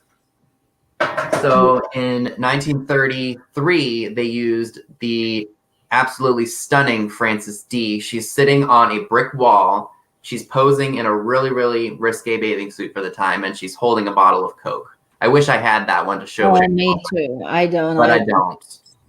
But let me go ahead and dig out that Tarzan tray because I know it's here somewhere.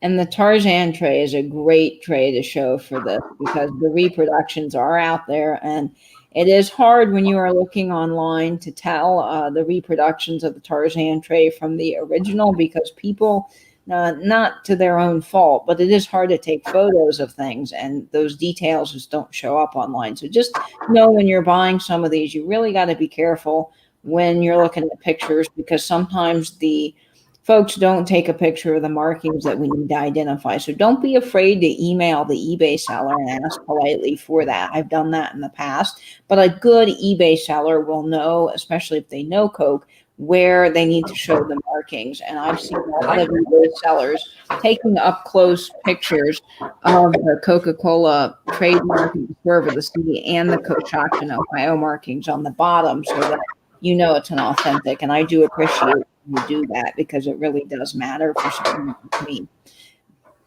You all, oh, here it is. I knew I'd grabbed them all. Sorry, these are all in out of order.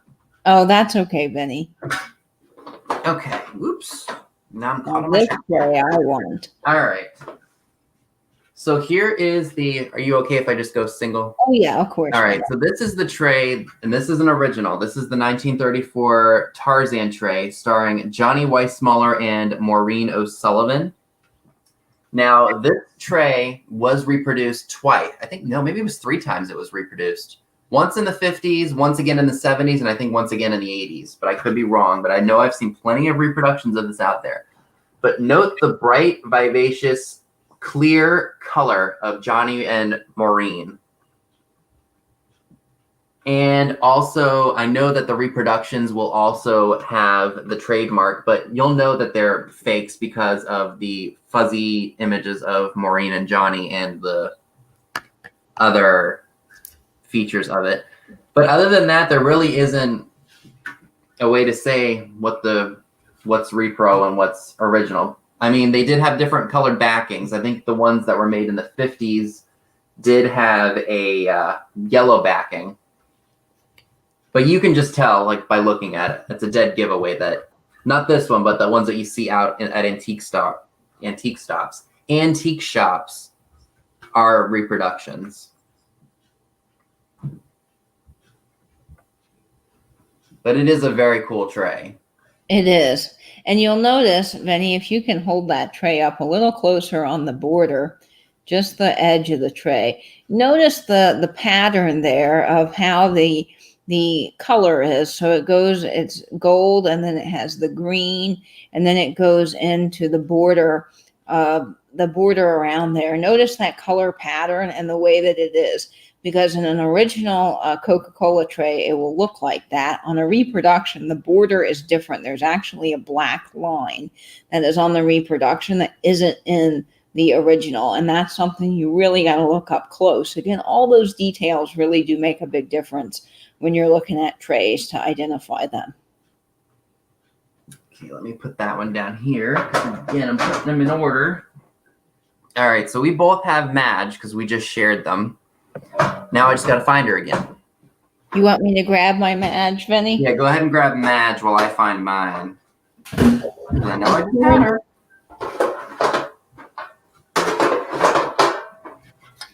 Aha, there you are. She was hiding from me.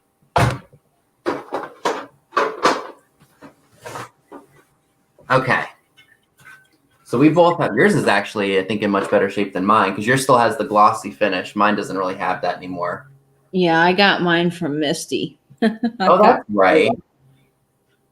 But I really like the background that she's standing in front of. Like, I think that's supposed to be fish, like she's in an aquarium or something. I think they are fish. I've always wondered what the little bubbles were. Are they supposed to be like bubbles of water?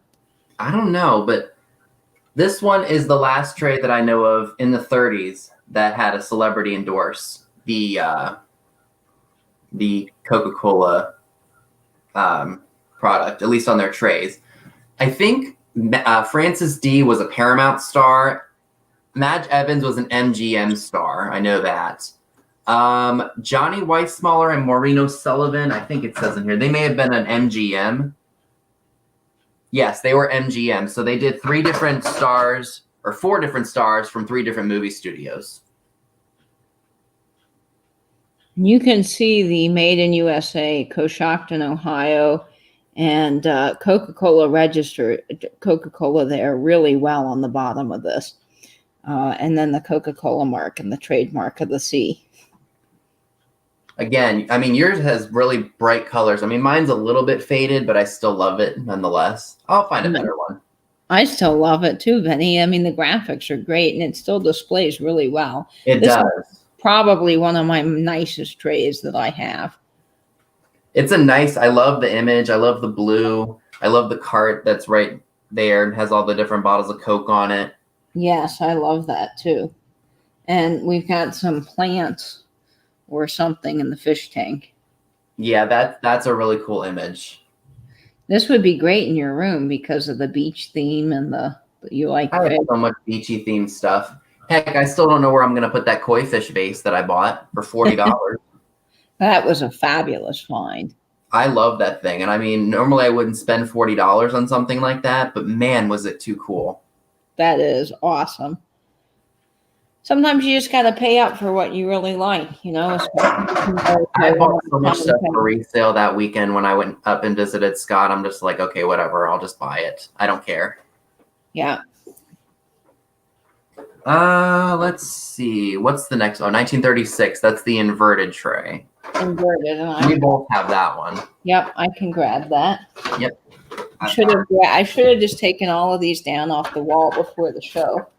It is a possibility, Suzical, that it was sunlight bleached. I mean, you never know what elements these trays were exposed to. A lot of people leave these in their window. They put them, you know, somewhere where they're going to fade. So that is something for you guys. If you're collecting and you're wanting to display, try not to keep them near any direct sunlight or out where they're going to get rusted or damaged. That's one of the things that I'm worried about because I really want to put these up in my room, but I just don't have like the wall space. I'm thinking putting it over my bed. Like I said, I want to do a room tour at some point so you all can see how I live basically until I can. But I get so many ideas and I get so many neat things that I want to put up, but I don't want to put them up and put a bunch of holes in the wall because I did that at my grandmother's house and I'm not doing that again. Well, you can get the command hooks, but what I have found is they fall off the wall.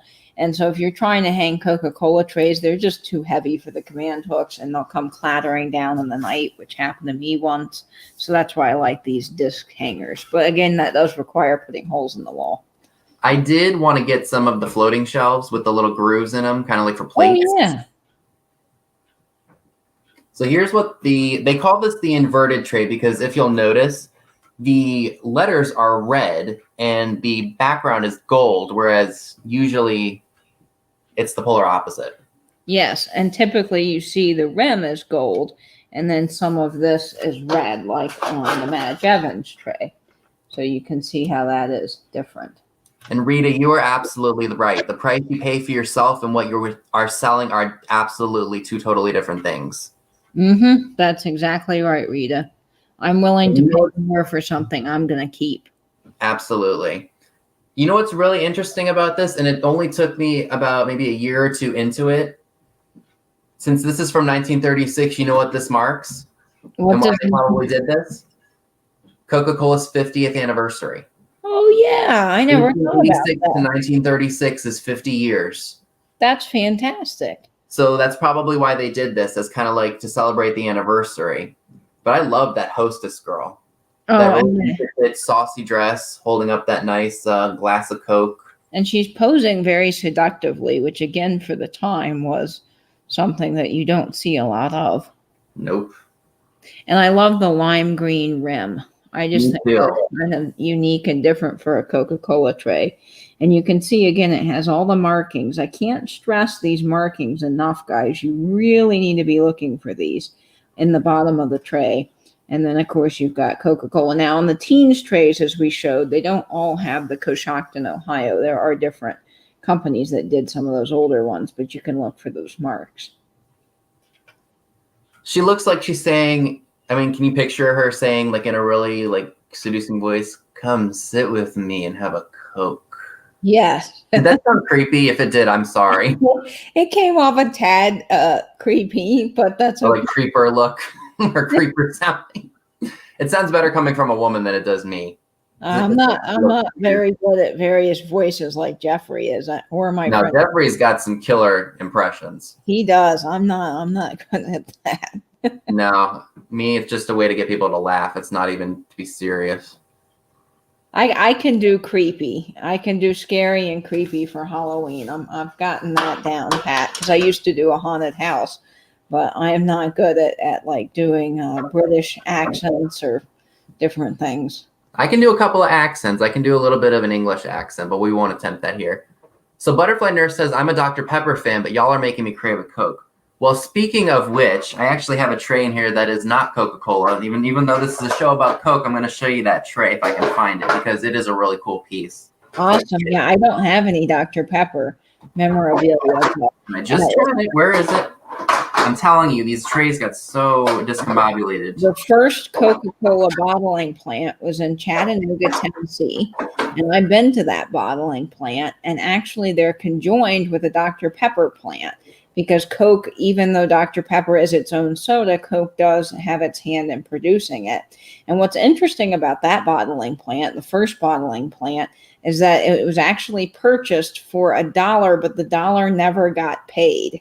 So they have the documents in the original plant. You can take a tour there. But what's funny is that they never paid the dollar for the bottling. But it did get bottled, and Coke was wildly popular. That's funny. But you know what I found interesting is if even in today, like you go to McDonald's and you see Dr. Pepper on a Coke fountain, or you go to, I don't know, KFC has Pepsi products, don't they? I think. Yes, I think KFC. So KFC will have Pepsi products, but you see Dr. Pepper in their fountain. I think they might be owned, like today, I think they're owned by Snapple. I think that's what one of my coworkers told me. So that's why you'll see Snapple products with Coke and Snapple products with Pepsi, and same with Dr. Pepper because they're not owned by either Coke or Pepsi. Yeah, it kind of floats around. It does. Well, Butterfly Nurse, since you're here and you like the Dr. Pepper, I have a 1939 Dr. Pepper tray. Oh, that's amazing. It is. I mean, it's a little faded and there's a mark on the girl's face, but overall, she's still in really good displayable shape. And you don't see a ton of Dr. Pepper or Sprite memorabilia out there. You really don't.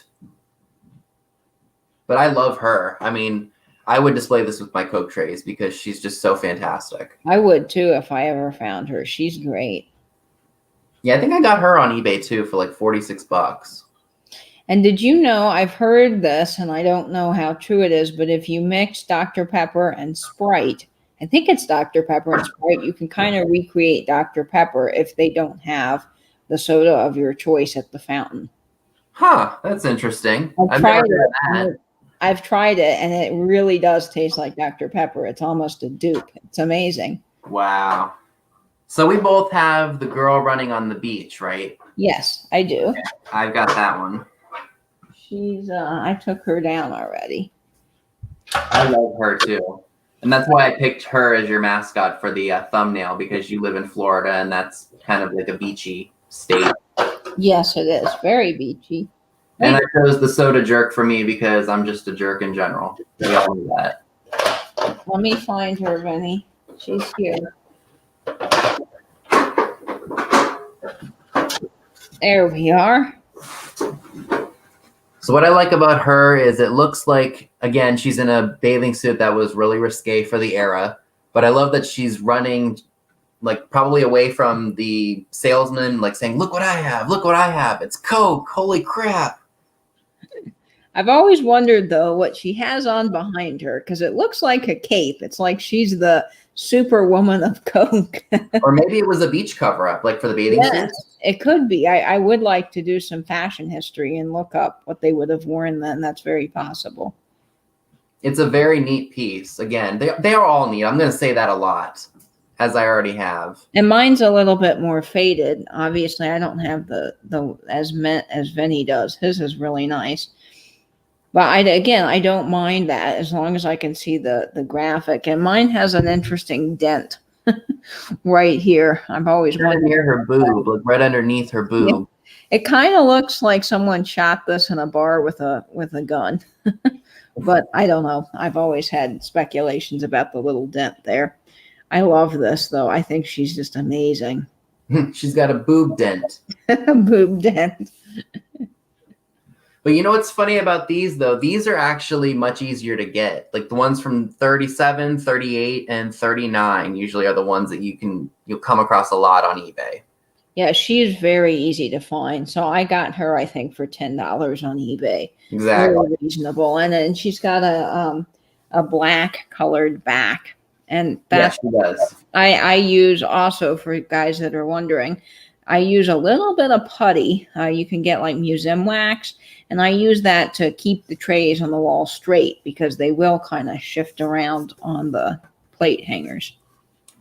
I think that this is a good time for us to mention this tray was reproduced, I think, in 1957 in a place called, I think it was in South Africa. I always mess up the company name. It was like Metal something, or I always mess it up. I know there's a link to say what company made it, but you'll notice it like it's a really like kind of flashy red color or a yellow color, and it's just not. Yeah, it's very yellow. You can tell it's fake by looking at it.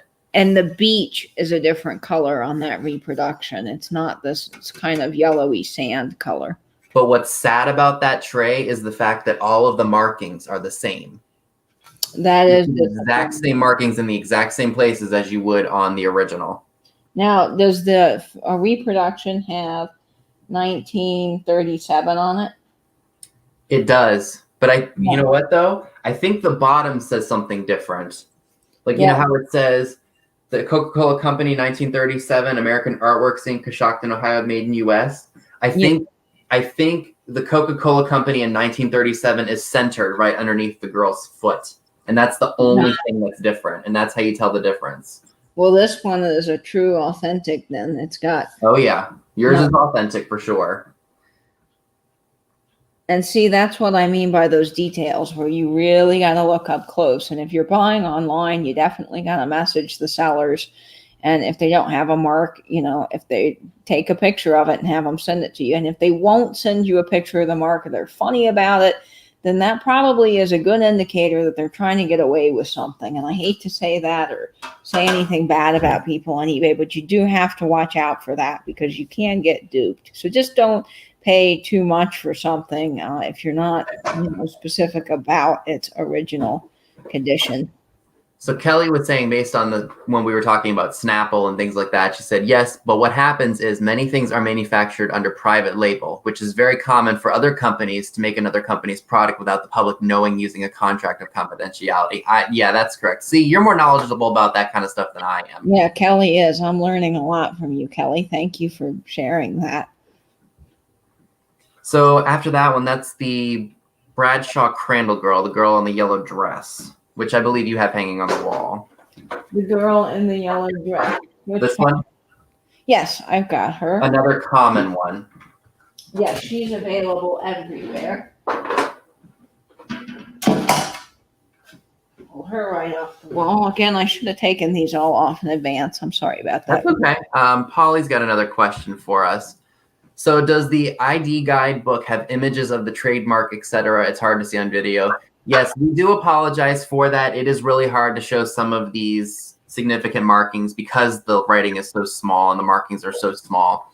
The book, the trademark book, the Petretti's Guide, the most current one from 2008, does show specific markings on certain pieces and on certain pieces of memorabilia, and that will help you determine what's fake and what is original. So you'll notice on my book, they don't have that. So you won't see that up close. And one thing I do wish is that this were in color because it is hard to see more of that in the guidebook that I have. So I'm looking to update my Petretti's Guide, but it does have all of the trays there. And I'll show quickly, Vinny, this one again since she was wondering about the marks. You can really see it, I think, on this tray up close. So let me show this one again. This one you can really see the marks. It is harder to see, but there it is. American Artworks Inc. See that down there? Let me get really close to the camera. There's the markings. And see, it's hard because they are in gold. So they're in this gold foil and they're on, a gold background or by a gold rim sometimes. So you do need, up close magnifying glass sometimes to look at these things up close. And then there's the trademark in the swerve of the sea. And my camera is off of the computer, so that is going to be the best that you're going to get. But hopefully you can see that a little bit there. The 2008 Portraits Guide actually has color images of all the trays, which is really nice. That is nice. I'm going to have to upgrade. Yeah, it's a good one. So this one we both have from 1938. It's the girl in the yellow dress, and in the bottom right-hand corner, you're going to see the artist's name, which is Bradshaw Crandall. She, again, I don't know if this is really even considered this isn't considered risque. This is just a dress. I mean, it's a little low cut, but I wouldn't say that it's overly risque, no. Who does she looks like somebody famous. I don't think she is, though, but she looks like somebody who... I know Liz Taylor was only like 6 years old at the time, so this is definitely not her. No, but she has a look to her that looks very, very famous. She does. She's a very pretty lady. Yeah, she is. She's gorgeous. And, a lot of these women kind of look all alike. To me, they do. I'm glad I'm not the only one who thinks that. She was not reproduced. She's another common one. You can find her relatively inexpensively online if you're interested. She was never reproduced. But I have heard from Alan Petretti. I saw him in an interview once, and he was talking about fakes, and there were people that were doing fakes of her. But I think that you could tell that because the back would be painted and various things. And the back, notice, is not a gunmetal gray. It is a different kind of a tan color. So not all of the backs are going to be black on these trays, which when I first started collecting, I thought all of them should be black. And so originally that really tripped me up because I thought, okay, this one must be a fake. And then I learned that it's not. It's a real deal. We got Javier Garcia. He says that he thinks that it looks like Joan Crawford. It could be Joan Crawford. It could be. I can see that. Or Teofane says Rosalind Russell. Mm-hmm. That's a good possibility too.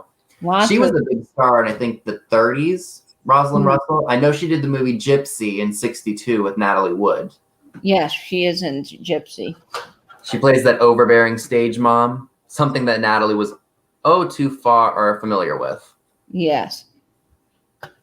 I just watched her intimate portrait the other day, and I was really, really, I liked it. I'll have to watch that. I love all those old documentaries and things. Or Vivian Lee, as Jamie says. That might be a very good one. O'Hara, yeah, I can see. She would have been 25 at the time of this. She was born in 1913, so that would have put her at the age of 25 at the time of this. Yeah, that sounds awesome. Yeah, I can definitely see Scarlett O'Hara. So we both have Springboard Girl too, right? From 39. I've got the Springboard. Here's another one that's really easy to find. This one. Again, I'm going to take her off the wall, guys, so hang tight. I'm not going anywhere. Got the Springboard. Now, mine's in pretty rough shape, but I got mine for $2. Can't go wrong with that. Nope, you sure can't. She's definitely, but she's displayable. You can see her face. And this was very risque for the time. Absolutely. Very, very revealing. But we love it. Yep. This is what G-rated nowadays. Oh yeah, easily. G compared to what we see now or what we have seen. Now I do want to point out on this one, and Vinny can show his as well because his is a little bit better shape. But see on the bottom, the Coca Cola markings, Coshocton, Ohio, made in USA. That's green on this tray. So some of them are gold and then some of them are green. And on the trays that have this kind of neat silver line around the outside, that silver and red border, you will see that they're green on the bottom. I just think all these details are really helpful to point out so that you're not confused when you're looking at them online.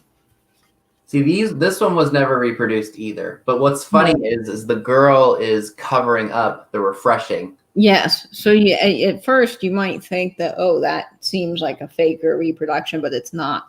It is the true deal. And she's popping off of the tray there by doing that. Yeah, she does. And it's a really cool graphic because you feel like you're in the scene with her. I love that. Absolutely. So now that we're kind of slowly getting out of the Depression era, why don't we jump into 1940? Perfect. The Sailor Girl. If I can find her. Here she is. I know. Now, Venny, I think that since you just mentioned that she's the Sailor Girl, can you tell everyone a little bit about how you learned the different names that were given by collectors? Is that something that's in the new Portretti's Guide, or is that something that you just learned on your own as you went along? Well, when I started collecting, I saw the different trays in Portretti's Guide that I wanted to try to buy, I would see in the listings, people would say, oh, this is the Sailor Girl, or oh, that's the girl running on the beach. That's the yellow dress girl. That's the, oh gosh, my mind just drew a blank. I had a D moment, moment. The Springboard Girl from 1939, or the Roadster Girls, which we're going to show next, or after another tray. But yeah, I just learned about it through eBay, and that's kind of how I know how to name some of them. Exactly. I learned the same way, and they are names that are given to collectors. And Vinny knows a few more of those names than I do, but they are really fun and they are good to know because they will help you identify these when you're looking them up on eBay. And if you're at like a Coca Cola collectors convention and you're talking about the trays and you say, oh yeah, I had the Springboard Girl, they're going to say, oh yeah, the one from 1939. Or you're talking about the Roadster Girls from 1942. They're going to know exactly which ones you're talking about. Exactly. And Venny has a really nice mint version of this. And she's easy to find, and you can pick her up for about $25 online. I got mine, I think it was $6 online plus shipping. So she's got some issues. But notice again, it's green on the bottom. Yeah. Mine's not mint by any means necessary. It looks better. If you get up close, you start seeing a lot of the flaws, but it's still in good displayable shape. I love the silver and the red here. Me too. That kind of like pinstriping in a way is just great. For sure. All right, so we are slowly but surely gradually getting out of the Depression era at this time. The year 1941 rolls around, which, by the way, the 79th anniversary of the bombing of Pearl Harbor is coming up, December 7th of this year. Can you believe that? It's hard to believe. Yes, yes. My mom just talked to someone at the retirement center on the phone that my grandmother knows, who knows a lot about that. And she's got a whole family history book on it with pictures and everything. So that's fascinating. I have a book, and I mean, it's not worth a lot of money, but I still think it's cool. It's a book that FDR issued right after the bombing of Pearl Harbor. And it's in the original sleeve. It's so cool. That's amazing. So Joanne Baber, was it Joanne Baber that said that? Or no, it was Teophane. She said that the colors are really pretty. Yes, they are. They are bright. You just don't see this kind of advertising anymore. And if you do, it's cheaply made. Our advertising is so simple in today's world than it was back then. And it's so neat that things were given away. I mean, you don't see that now. I mean, yes, there are cheap things from China that sometimes are given away, but it's so neat. Some of these older advertising pieces like tape measures and the Coca Cola company gave away thousands upon thousands of various items from the bottling plants. They were gifts from the bottling plants to get people to buy Coke. And it is so cool to find some of those because the imagery and the quality of the items are just awesome. Now, we're not knocking the digital advertising world, because don't get me wrong, all that stuff is great, and it makes it so much easier. Because think of how difficult it was to make some of this stuff back then. Don't forget, back in the day, a lot of factory working, a lot of, hands-on work went into a lot of this stuff. Whereas nowadays, you can go on the internet, make something, and just print it out. Like my thumbnail that I just made, that took me probably 5 minutes to do. Whereas, back in the day, I would have to go find all the right stamps for the lettering, and I wanted to pick the fonts that I wanted to. And it was like that. Whereas back then, you had to really, really put your heart and soul and, get really crafty with it. But of course, it does take a ton of time to design anything through Absolutely. computer programs, and you have to be very knowledgeable to be able to be an expert at Photoshop or Design Space or any of these things people use. So not to knock those people either, because they are really talented as well. But it's just different styles of manufacturing and imagery used. And I just think that this old graphics are just everything. Absolutely. So Beth has a question. Hi, old stuff, Beth from Texas. Is Coca Cola still issuing these trays? Do they come out around Christmas time? I don't think that they do, but you know what? They're always coming up with something. So I've seen them in gift sets. Like, sometimes Walmart will sell the Coca Cola gift sets, and there might be a tray here or there, but nothing like these. Yeah, they don't. I have not seen a reissue of any of these older teens trays today, other than the ones that were reproduced in the 70s and in the 50s, like Vinny and I have been talking about. But they do make Coca-Cola trays still today. They have images from calendars and different things, or just Coca-Cola scenes. So there was one at the Coca-Cola Museum 2 years ago when I went, that they just came out with, that had different Coca-Cola memorabilia on it. So it had like bottle openers and a Coke bottle, and those are all modern. And of course, they do say on the back, there will be like a paragraph printed that says, this image was inspired by da da da da da at this time. So yes, they still have those, but I don't think that they're reissuing any of these now. So Kelly says that a lot of the artists who were commissioned for the art were rarely given a percentage of the sales, like a lot of illustrators are now, which is absolutely terrible. Little Golden Books paid most of their illustrators a flat fee. Well, that's at least good to hear. That's something that Kelly is really knowledgeable about. That deep dive she did with Trusty Huxley was so awesome. I loved it. I learned so much from you, Kelly, that day. And I was taking notes as I was watching. I don't collect Little Golden Books, but I'm now so thrilled to go out in the wild and hopefully find one of the ones with the jackets. Just to see that in person would be really neat. We should call you Professor Kelly. Yes, you are. Little Golden Books 101 with Professor Kelly. Professor Kelly. Professor Mossstone's story. That's right. So you have the Ice Skater Girl from 1941. Which one, Vinny? This one. Yes, I've got that. I love her. I love her too. And again, for the 40s, showing a lot of leg. Oh yeah, lots of leg. And I'm sorry that I have to keep getting up, Vinny. I hope that's not too much of a problem. Yep, there she is. I think this one I've actually upgraded a couple of times. So this one is probably the best shape, or the one that I've owned. He's in good shape. Mine's rougher. Mine's got some dents and dings on it, but the color overall is in really good shape. Yeah, your color's great. This would be great for if you do winter vignettes. This would be a great piece to add into it. It is, and I leave mine up all year round because I just love her. She's great. Mine have unfortunately been sitting in storage because I can't put them up right now, but they're all going to be out all year because I love them so much once I get them up. And she's neat because she's the only tray that features this little emblem. You don't see a lot of the trays with a different design, as I pointed out in some of the other ones.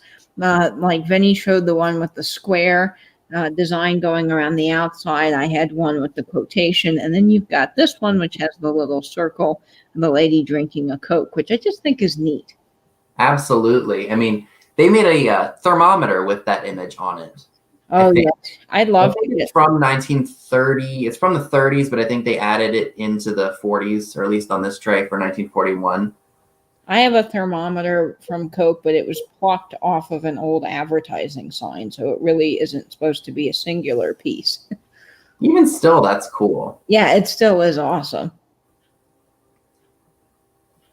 So now that we have officially entered World War II by this time, we have one more tray that was made in the 40s before, they started manufacturing all the weapons and things that they needed. So this is the last tray that was produced before the war. Or during the war, I should say. This is called the Roadster Girls. I don't even know what kind of car that is. It almost reminds me of a jalopy, but I could be wrong about that. Looks like maybe it was a Ford. Ford or something, but I love the girl's dress. I love the car color. I love they just look like they're having a grand old time just sitting and talking. They do, and they have that war era look, which I do. And I want to point out, Vinny, probably, I'm sorry if I'm cutting you off and you already Nope, to say this. You're good. But on this tray, there is no trademark register in the swerve of the C. So you're going to notice that it says Reg US Patent. Reg US Patent Off. I'm trying to get that to show up. Reg US Patent Off under the Coca Cola logo there. That is because at the end of the war, they started switching from that trademark registered in the swerve of the C to under the C.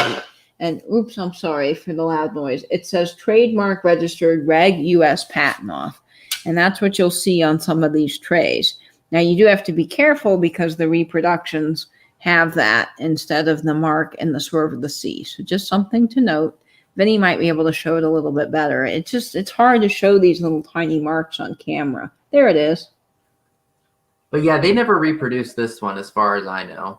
No, I don't think they reproduce this one. And it's another common one that you can get on the cheap too. Yeah, this is really easy to pick up online for $20 or so. So Joanne asked, how do you know what year it is by looking at the front of the tray? Well, there's always going to be, or not always, but most of the time, there's always going to be a year. This one, I don't know that has it. Oh, it does. It does, but mine's not going to show up because I got so much rust on the bottom. It kind of is showing up on mine. So right there, it says the Coca Cola Company, 1942. And then in the middle, it says the American Artworks in Coshocton, Ohio, made in U.S. Let me see if I can show it on the ice skater girl. These I don't like how small these are just for the fact that we're doing this show because you can't see anything. But yeah, you can't. And online too, that's been a big frustration of mine when you're buying on eBay because, taking photographs of these things are hard because there's a glare. And a lot of times, you got to angle it so you don't get the glare. Kind of like what I'm doing right now. Yeah, a lot of times you see people taking photos and they're really blurry, and as a collector I'm like zooming in at maximum zoom, like, do I think there's a mark there? If I'm interested in something and they're asking a really good price for it, I'll ask them to send me some better pictures so that way I can see. And there's nothing wrong with asking to do that because you know what, if you're trying to sell something, show accuracy. Be honest and show an accurate representation of what you are trying to sell, whether it be this or anything else that you're selling. Exactly. And if the seller, and I think I said this earlier, but if they're not willing to send you a picture, they're starting to act funky about it, there's something that's not right there. And I would move along. I wouldn't waste your time with that. Yeah, just say that to heck with them and just move on. Just email back and say, okay, thank you, and then move on. Yeah. There was a lady on eBay, Vinny, I think I sent you a picture of this. She was asking like $300 for a reproduction. And I emailed her and I said, very respectfully, I was very nice, but I said, I think you might want to know that this is not real and people aren't going to pay that. And she argued with me and said, it's a totally a real tray and it's still sitting on eBay. Of course it is, because it's fake. And people know. And people know they're not going to pay that. But you have to remember, too, though, and I know I piss and moan about this all the time when I see it at antique stores or anywhere else, even online. They probably paid up for that, thinking it was original. Yeah, they probably did. So they probably got duped. So that's probably why there's some level of denial, because they truly think that it is original because they're trying to make their money back. Is basically what it is. Where they found it in their parents' house, and their parents said that they got it at this time period, so they think, oh, it must be real. So many different situations that make somebody think about that. I did a show with Rise and Grind Picker a long time ago, and I feel bad I haven't talked to him in ages. And there was a guy in the comment section after the show had, gone on YouTube after the live show.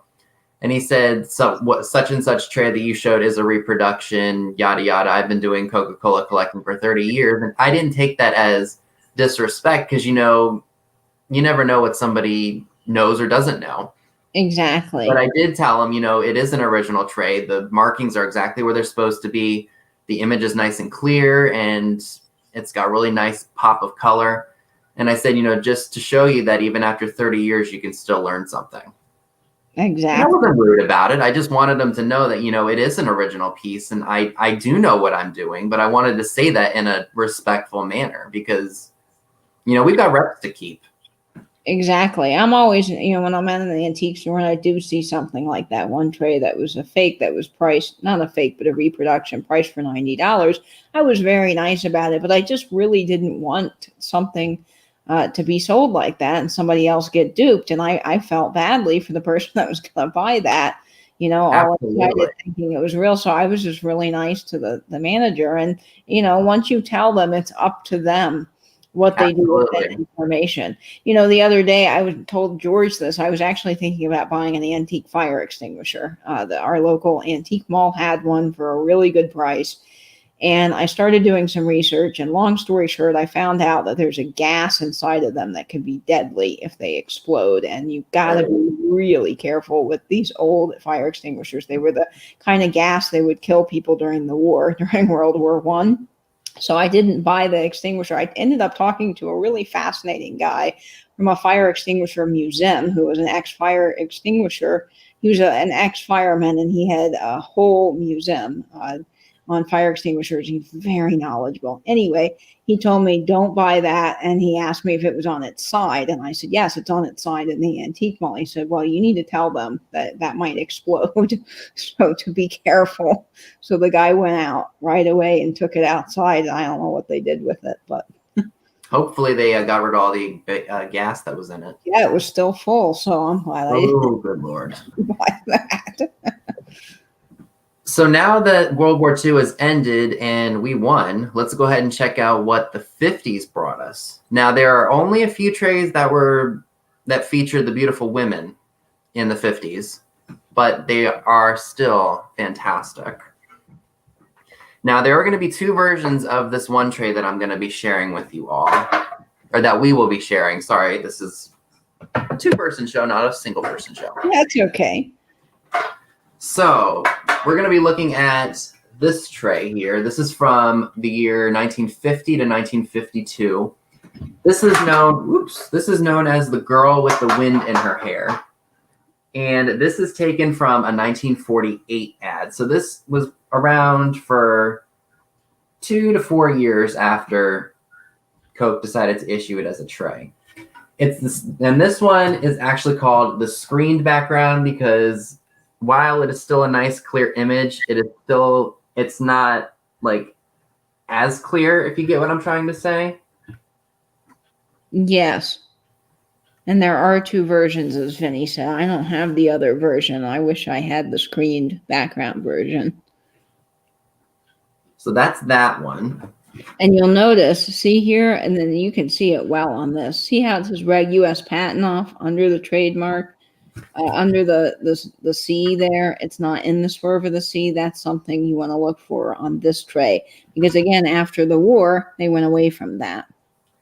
In the 1980s, they did reproduce this tray. And like Katie said before, it's a bigger tray. The image is much bigger and it doesn't fit onto the head is really right here. Yeah, so her they did do it in the 80s. It's a dead giveaway that it's a repro though. Her head is really large. This is shrunk down. The Coca Cola doesn't fit correctly in the top. And so you'll be able to see. And it's a flatter tray. It's not as humped on the side here. That's my best description of it. Yep. So Kelly was saying that I think the owner of the antique store has an obligation to really pay attention to what the vendors are selling so that does not happen. I absolutely agree with that 100%.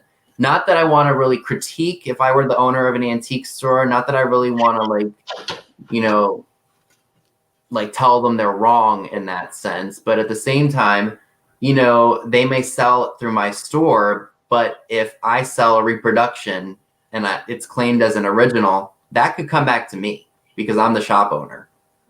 Exactly.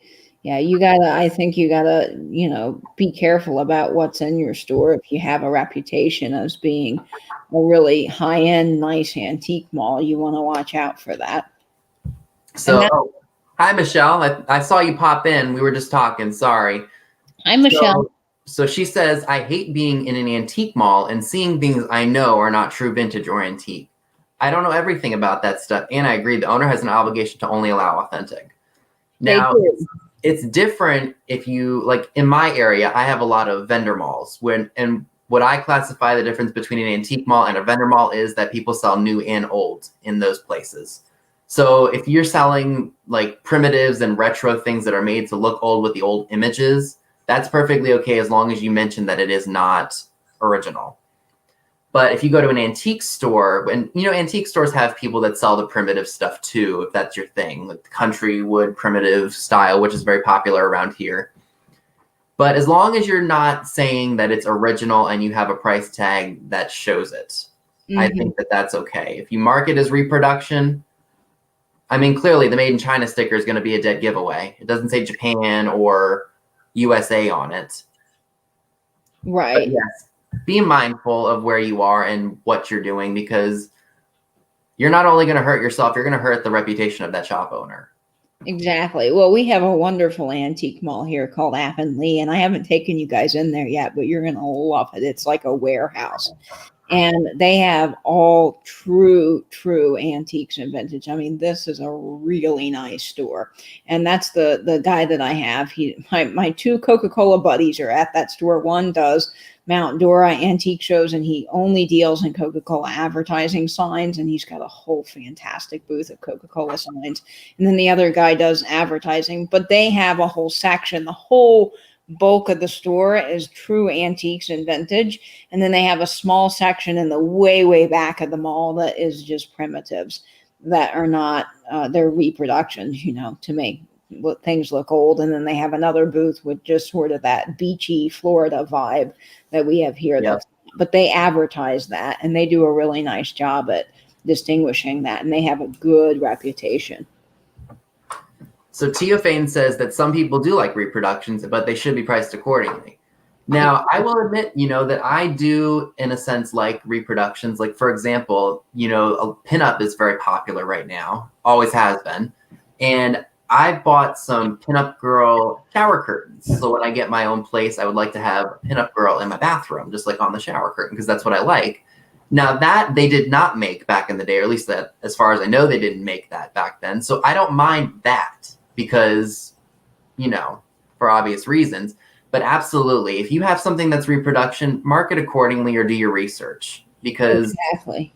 I would feel terrible. Like, perfect example, I bought some Roseville. You've seen that, Kate. You remember the wall pop. I bought them relatively inexpensively, and I looked them up online before I bought them, or at least the one that I bought. And it was priced kind of high. So I was like, even when I did comps on it, it was kind of going high. So I was like, you know what? This is only $4. Let me take a chance on it. And then, when I got home and I unwrapped it, because it had been a while since I'd seen it, I looked at the paintwork and I was like, there's no way this is original. Yeah. Thankfully, it was only out a couple dollars, but I'll sell it for $10 or something like that as a repro. I would never sell a fake. I would feel terrible if I sold that pottery piece online as an authentic piece and didn't know it was fake. Like, that would really eat my innards because I have that guilty conscience. Well, that's all a learning experience. Just like with Wedgwood, I've seen people selling the Avon as true Wedgwood. Avon did reproduce Wedgwood, and that's they'll sell it at a Wedgwood price. So you got to be mindful of that and it's fine if you like the reproductions. Again, there's nothing wrong with that. For me personally, I am an authentic gal. I like to get everything that I can, at least with Coca Cola collecting. Everything in my book, I'm a big fan of collecting the authentic because I think it's kind of the fun of the hunt. There's a thrill there of trying to find everything that is authentic and knowing that when you do find that 1920 piece or 1910 piece, like that is amazing. So that's kind of how I feel. And I do with the advertising, even the paper ads, I really do like to try to get authentic Coca Cola things. I just think that that's fun. But again, if you like the reproductions, there's nothing wrong with that. In fact, in my kitchen, I love to cook. And so I don't have a whole set of like vintage glassware and things because that's not practical for me to use every day. So I do have some Ralph Lauren glasses from the TJ Maxx, Yeah, exactly. And also, Michelle said that repop should be labeled as such. Yes, I Well, agree with that 100%. oh, Kelly says the same thing. Label it as reproduction. that drives me nuts about the Coca Cola trays, is because not all of them in the 70s were marked reproduction. So it confuses a lot of people. And I really wish that Coke had done that. I don't know why they didn't. Well, I mean, live and you learn, right? Exactly. She said made in China is such a turnoff in an antique mall or anywhere really. Yeah, especially if you're hunting for the true authentic pieces, it's an absolute turnoff. Yeah, it really is. So Teofane, and we'll show some more trays after this comment here. She says, I collect carnival glass. When I discovered some of my pieces were reproductions, I donated them to the Goodwill. I hope you didn't pay a lot for them. Yeah, hopefully not. Hopefully you just got them inexpensively. But you can still enjoy the something can still be beautiful and pretty and be a reproduction, and that's okay. Yeah, I've always said that with a few of the pieces I have. And over the years just identified this box that I have. I bought it really inexpensively at Avonlea, and it's gorgeous. And it is, to me, I think it's old. And he was saying it's from the 1800s. It's a Malabar box given by wealthy families as a dowry in India, and it's worth apparently a ton of money. I don't know that how you authenticate something like that, because there are probably reproductions coming out of India and other places. But if it turns out that mine's a true original, awesome. And if not, it is still gorgeous. The handiwork on it, as far as a woodworker's perspective goes, is amazing. So I'll still enjoy it, whether it is real or not. There are some cases where having a reproduction is actually a good thing. Like, let's say, that koi fish vase that I bought, paid $43 for it. It's from the 70s and it's original. Now, if I had little nieces and nephews, or I had, kids of my own, and I was afraid of them breaking it, I would put out, not that the reproduction of that isn't expensive, but I mean, I would feel better that my reproduction got broken rather than my original. Yes. It's kind of like jewelry too. Like a lot of the movie stars that we see nowadays will wear their fake rings because they're like a really high-end designer and they're afraid they're going to lose it or someone's going to steal it. So they wear the fake ones and they keep the safe, or the real ones, in the safe, in probably the bank or wherever they keep it. Yeah. Well, my brother, I took care of his cat for a while he was out of town once. And someone asked me, one of my friends said, well, why didn't you just have Clyde the cat come over to your house? And I love Clyde to pieces, but I thought, all that antique glass that I have and a cat, that doesn't sound like that would go very well. No, I love my cats, but they love to get into stuff. Like I have to kick them out of this room when I'm doing lives, because if not, they're going to drive me nuts. Like the siblings they are. So now kind of went off track a little bit, and I want to make sure we all get over to Dee's sale, because I think it's at 3, right? Yes, it's at 3. Okay, so we have a little bit of time left, and I think we'll get through everything else. So this is the tray that Katie was talking about, and I was very fortunate to get my hands on this. This is the solid background of the girl with the wind in her hair. This one is more desirable to collectors because it's harder to come by and they don't pop up on the market very often, or at least on eBay. When I say the market, I mean eBay. But it's a nice blue background, and the image of the girl is a lot more clear and concise as opposed to this one. Not that both of them are collectible, but this one is just more desirable. And this is what here, I'll let you hold that one up. And there we go. You see a difference though, for all of you watching? Like you see there's like a really big, significant difference. Like there's a bit of pop of color with that blue background. And her hair's a different color too. Her hair is more of, it's more like a redhead. She's more of a redhead. Yeah, redhead, ginger color. Yes. So she, I think, was made around the same year, the 1950. And it almost looks like with the version you have, Vinny, that she's kind of floating, because here it looks like she's got more of a shirt, and on yours it looks like she's really popping off of that tray. Absolutely. Now mine is not perfect, but yes, she is very cool, and I'm happy to have her in my collection. And the color of the back, notice, is different. Yep. But she's still really cool regardless. I love her. I wish I could find her. I just have never seen her pop up on eBay. And eBay is the main place where I get where I get trays. That's what I should say, where I get trays. So now we have the most common tray that most collectors will have, and that's the menu girl. Oh yes, let me get her. There's two versions two of them. that Vinny has.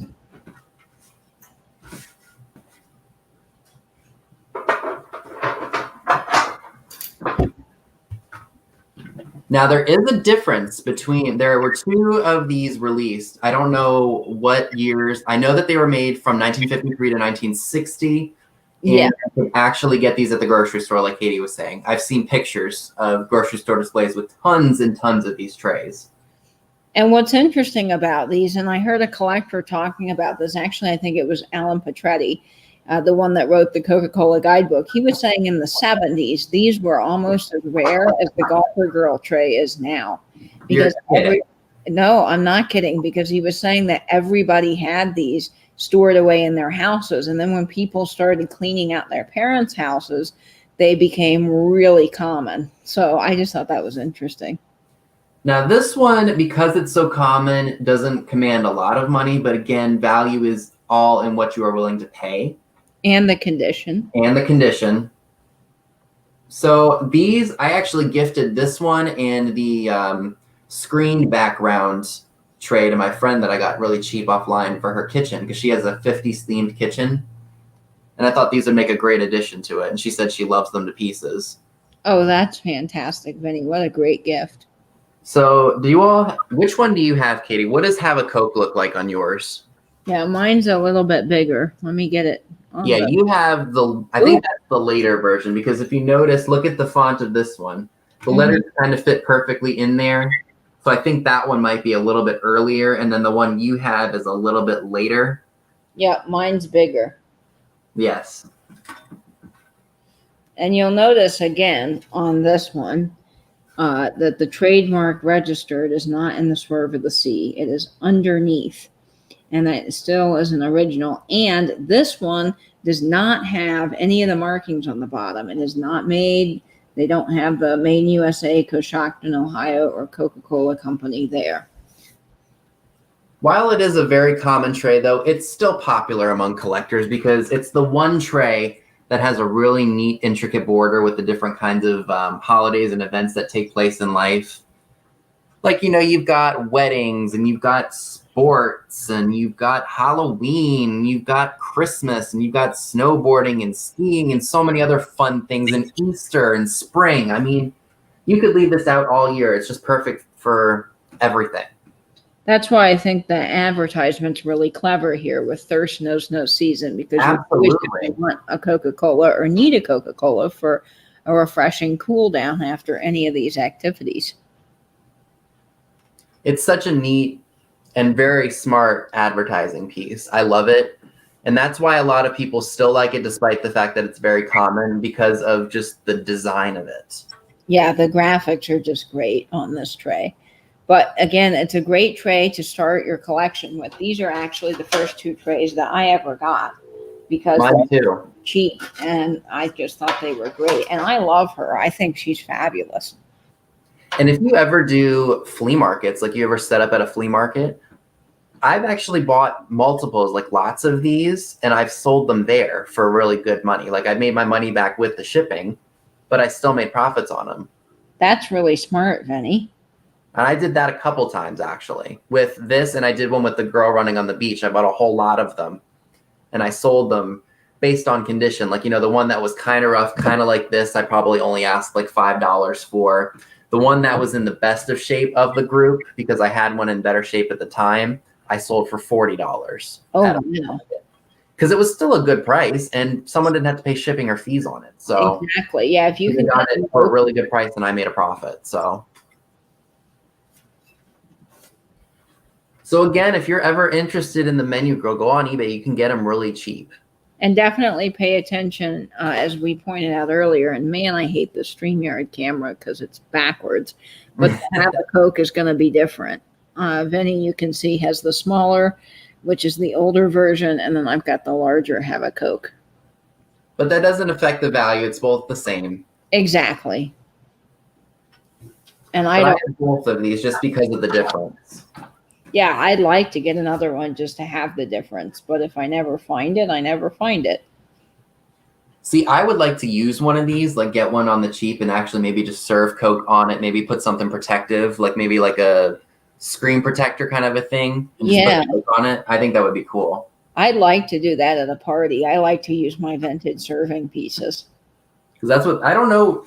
I bet you these were used in homes because they were giveaways. Yeah, they were. Well, my grandmother actually had, she told me the other day, she had the Coca Cola tray that had the Meet Me at the Soda Fountain one, and she just gave it away like years ago when they moved. They probably didn't know what it was at the time. Dad said, "Oh, I think BB has one. You might want to call her and ask her about it." And I did, and I was like, "No, she gave it away." No. So the last tray that we're going to be looking at is from 1957. Well, actually, it's the last tray that features a pretty girl on it. It's this tray is really interesting. Oh, You I have this one too, don't you? Yeah, she's fabulous. What's interesting about this tray is that it's Canadian, but Yeah. it was made in the US. It was an export to Canada. They made it in both English and French. Yes, so there. I love the French version if I could ever find it. But yes, it was produced for the Canadian market. Now, this girl reminds me a lot of Liz Taylor, doesn't it? Yeah, she does. She looks just like her. She's gorgeous, though. She's very pretty. I love the mint green color here. Me too. And you'll notice on this one, and I wanted to point this out because it's different, is you'll see here, this one says made, printed in USA instead of made in USA. And then on the other side, here, it has Coca-Cola Limited. So it's because it was produced for the Canadian market, it's different. And it has the trademark registered under the swerve of the C, not in the swerve of the C. So those are some different markings. I don't think this one was reproduced, Benny. No, I don't think it was either. And the back is kind of a light gray. It is, yep. Now, this one is a little bit heavier than the other ones that we've talked about. It is. I'm noticing it is. Yeah, it definitely feels heavier.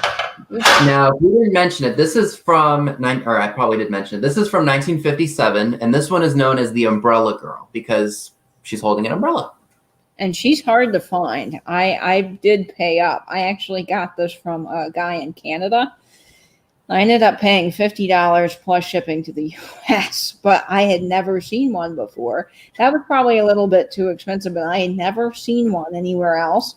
And so I was just thrilled to get her. And, you know, mine's got some issues, but she's great. Mine is too. Do you find her more regularly now, or is she still pretty hard to get? I haven't had much luck finding her. Like, I see her pop up on eBay once in a while, but for way more than I'm willing to spend. I actually got mine on Etsy a while ago for $46. Really? That's not bad. Yeah, this was years. I think this was right around the time that I had just taken my first driving test. So that's how I remember that. And she's I love the images on her. This lime green rim around the tray, which I love. It's such a neat color, and didn't make another one like it. No, I love this color. This mint and pink and red is fabulous. It is, for sure. I love her. I will never get rid of her. Yep. Until I find one in better shape for a better price. But other than that, she ain't going nowhere. Yeah, I'd love to find the one in French. I think that would be really cool. Now, once the 50s were over, the company kind of shifted, and they weren't really showing trays with beautiful ladies on it anymore. They kind of went to TV trays, which showed like, it was kind of like a scalloped edge, long, rectangular shaped tray, and it had like food, and then you had the bottle of Coke on them. And I don't collect those. It's not that I don't think that they're neat. There's definitely people that do like those, but I'm not a big fan on that. I really like the ladies. Absolutely. Oh, Jen Bootsy says that she sees Rita Moreno as that lady on the tray. I can definitely see that. Yeah, you can see that too. So actually, I think I may have lied. Well, I lied a little bit. So that was the last tray that they made in 1957 that they produced a pretty girl on it. But I know that in, I think probably the same year, they did backgrounds like with birdhouses and different food stuff that are rectangular as well, like that. I'll show some of those, Vinny, here. So let's see, there's some of the birds. So yeah, we've got the so we got that one, the one with the it looks like a wagon from 50, what does it say, 58, 1958 on it? The wagon is 1958. The one with the flowers is 1961. Yep. The birdhouse is 1957. Oh, and then there's another one that was kind of up in this, I think one up, it was green. Okay, let me go back to that. And this is the one that we were talking about right here, the TV trays. They were made, there was one of them that was actually harder to come by. So those ones are the ones we were talking about that just didn't, they just don't appeal to me. I would like the one with the fishtail, though. I think that's kind of neat. Go up on the right page. There's some Mexican Coca Cola trays that feature beautiful ladies of the 40s, the Cara girls. I would love to get my hands on a couple of those too, because those are hard to get. Those are hard. She, right here, this girl, I saw her on eBay recently for $800. Understandable. She doesn't pop up very often. Yeah, she's hard to get. There's another tray that's really cool, and I don't know if that book features it or not, but there's a girl, same thing. She's from Mexico. She's got the braids in her hair. She's holding a bottle, kind of like this. Hold on, let me show my hand or show myself on this too. She's holding the bottle kind of like this. She's smiling and she's posing. She's dressed in very traditional Mexican clothing. Very hard to get, and she's very, very cool. Are you talking about her? No, there's another one that I don't even think the 2008 book shows because it's so hard to get. Yeah. I don't see that here. Now, which one on this page were you wanting me to show? Over just a little bit. Go up a little bit. That one. The dining looking one with the 3 bottles. Yeah. 57. That one's, they're neat, but they just, I like the images of the ladies. Yeah, I do too. That's what's really attractive to me. And I would like to get some of these earlier round change trays. But yes, just very much so. I would love some of those in my collection.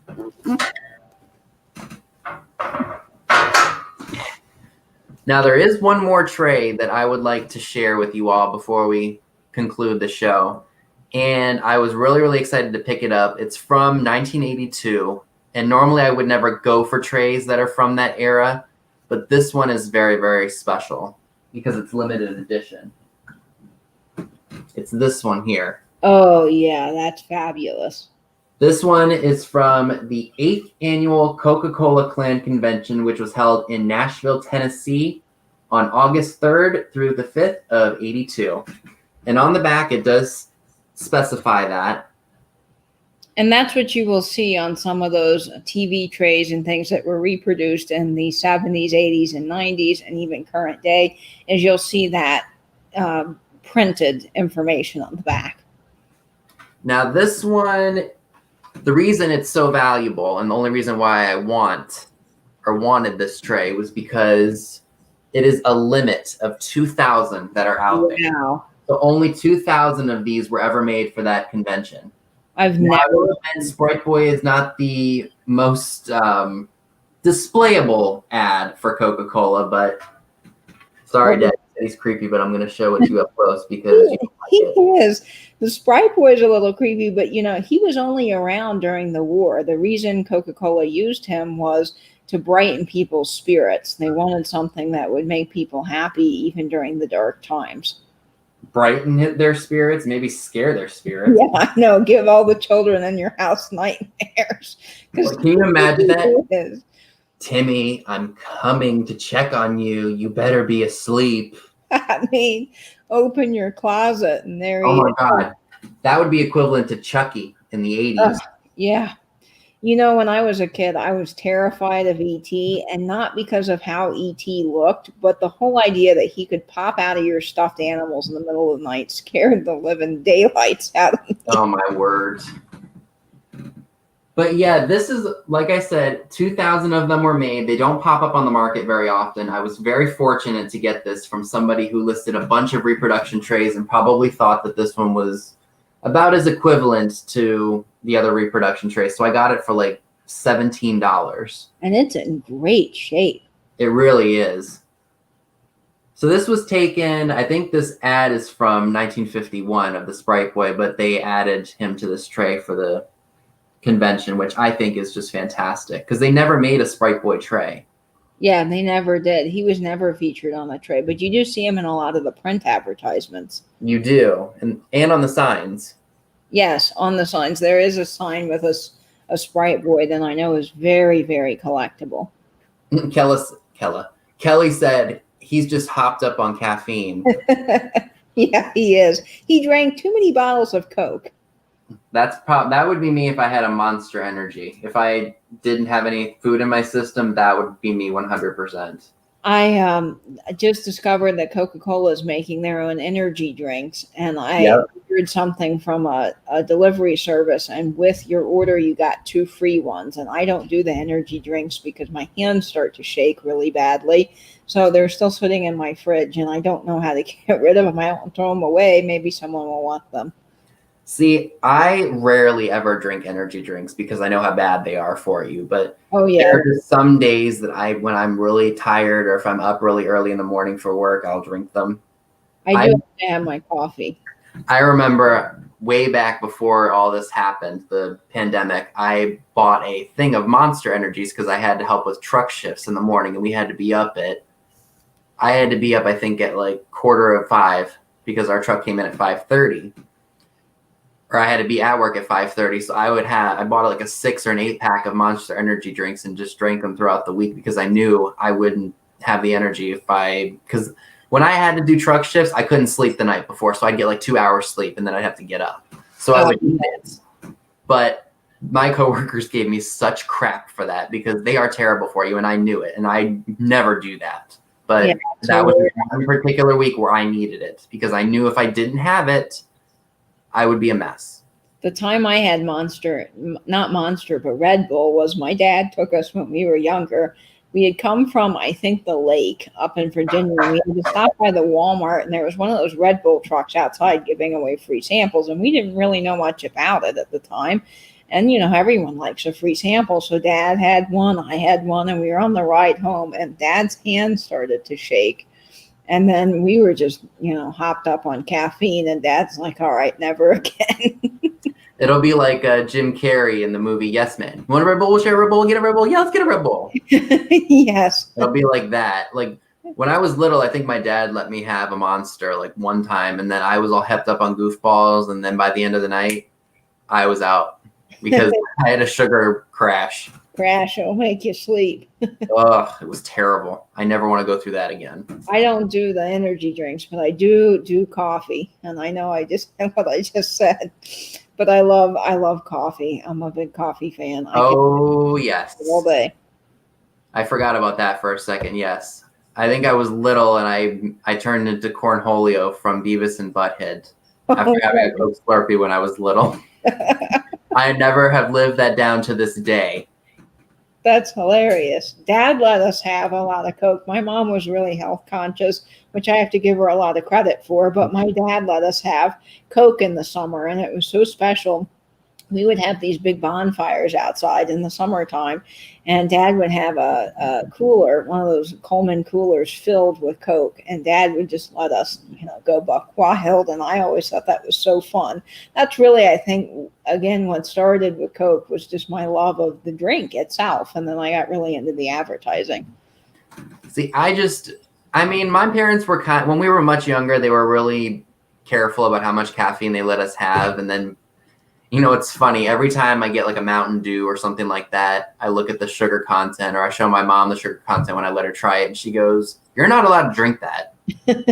Do I listen? No, not really even now. Sorry, Mom. My mom, I know she's still, well, if I get Coca Cola for something, she's like, that has so much sugar in it. And it cleans toilets and gets Yeah, rid of car batteries. acid on car batteries.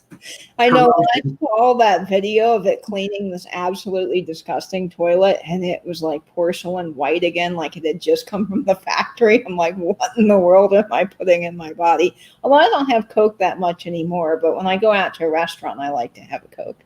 See, I've really been trying to be good with my soda consumption because it was really bad for a while. What I do during the week is I drink only water, and I'll drink some Pure Leaf, like hibiscus tea, like that I keep refrigerated. I love that. Dad got me hooked on the Pure Leaf tea. I love that stuff. I love Pure Leaf. And then on the weekends, or I'll do like the Walmart sells their own brand of carbonated. It's not soda, but it's carbonated drink that's flavored and had aspartame in it, which I try not to consume too much either because of the aspartame. But I'll do that throughout the week if I'm dying for something carbonated. And then on the weekends, I'll just have the really bad stuff, or I'll try to if I don't break the rule throughout the week. And then I'll be like, nope, can't have soda for 5 days. So that's what I do. Yeah, Friday I'll have a Coke maybe, or if I'm out at a restaurant, the movie theaters, or when I used to go driving places, on the road sometimes to visit friends, I'll have a Coke just to have the extra caffeine. So Kelly says, my craziest third grader brought a 2-liter of Mountain Dew to the school Halloween party at school. I was like, no way. He was so mad. I mean, he's a third grader. You want third graders pepped up on that stuff? No. Kelly, I have a story for you. I'll never forget this. It was in the 5th grade, and we had birthday parties at school, and there was a kid that had a birthday party, and his mom was just really adamant that we were not going to have the traditional cookie cake or any type of sugar. And that was the big thing, is you go to the mall, you'd get a cookie cake and you'd bring it in. That's what all the kids did. And this mother was just adamant about being really healthy. And I remember coming in, we got 5th period off, and we came into the room, and all it was a whole tray of vegetables and cups of water. And I was so disappointed. I was like, oh no. And there wasn't even dip for the vegetables. So we were all just eating raw carrots. And that is to this day why I do not like raw celery, is because the mom made us all try it, and I did not like it because it had nothing on it. It was just plain and awful. Yeah, thank God I didn't have any moms like that at our Halloween parties. They always made sure it was junk food galore because it's the one time a year. I get trying to be health conscious, but it's Halloween. What do you think they want to do? Eat candy. Exactly. Like, seriously. Well, Dee's show starts in about 15 minutes, but we do have about 35 people here. And while this tray is kind of rough, do you think anybody would want it if I priced it decently? Yeah, I think so. Go for it, Benny. Is anybody interested in purchasing this? It's not going to be a ton of money. Because if you want to start your own collection, you got to start somewhere, and you got to start cheap. That's right. It's a perfect tray for your start collection. If you're really interested in Coke and you've loved all the graphics here that we've shown today, I definitely picked this one up. A great starter tray. So like I said, it's not going to be a ton of money because of the condition. So I think anybody would want it for $500. Yeah, not even close. This tray itself, even mint, is probably not even $500 worthy. No. You think 10 is fair? I think 10 is fair, and she's a harder one to find, guys. You won't see her very often on the market. Magic. Should I just do the number of the year? Yeah, sure. Go. Anybody want it? It's $10, and it's number 35. 35 if you want the awesome Madge Evans Coca-Cola tray. Type it into the chat, and you'll get this awesome Coca-Cola tray for $10. Number 35, and if not, I'll put it in another sale. If nobody takes it, it's all right. Just thought I'd offer it to you all. Thelma Thrift says sold. All right. All right, Thelma. So all I need you to do is email me your shipping info and PayPal information, and then boom, this can be yours. Perfect. I think it would be great for you because I know you sell a lot of jewelry. I think this would be a neat piece to display some of your vintage jewelry on. Oh, I think so. It looked great on there. So, Katie, I appreciate you taking time out of your busy schedule to do this show with me. I thought it was awesome. Oh, yes, I did too, Vinny. Thanks for having me on. It was fun that we could come together and share our love of Coke. Absolutely, and we'll still continue to do so. Yes, of course. So, everybody, I would like to thank you all for joining us today for this awesome show about all of our Coke tray collections and what we know to look for when determining reproductions from authentic pieces. If you ever have any questions about them or you have trays that you're unsure of, please email one of us. Absolutely. I don't know if I have your email in the banner or not. I think it was just mine. But since I did sell that one thing, Salma, this is my email right here that's scrolling across the screen. So skullking95680@yahoo.com. Katie, if you want to put your email in the comment section so people know where to email you. Yes, I can. I can type that into the chat. Yes. Okay, let me type this. I heard an echo. Of course, I always forget to turn the volume down right away. So I'm typing this. It's weird on StreamYard, you guys. You can't type anything into the chat if you're a guest. I don't know. Oh, that's right. I forgot about that. But I just did. I just typed it in. So you guys can email me there or find me on Instagram at vintage_and_vinyl and send me a DM. All right, everyone. Thanks again for stopping in, and make sure you guys head over to Dee's channel for her live sale. I'm actually excited I get to be at one because I'm working every freaking Saturday of my life. Yes, I'm glad you're there, Vinny. And don't forget that Erin at the Collection Vintage is having her first sale tonight at 6 p.m. Eastern Standard Time, followed by Pamela Blanchard at 8 p.m. So we will see you all there, and thanks for stopping in. Thank you, guys. Bye-bye.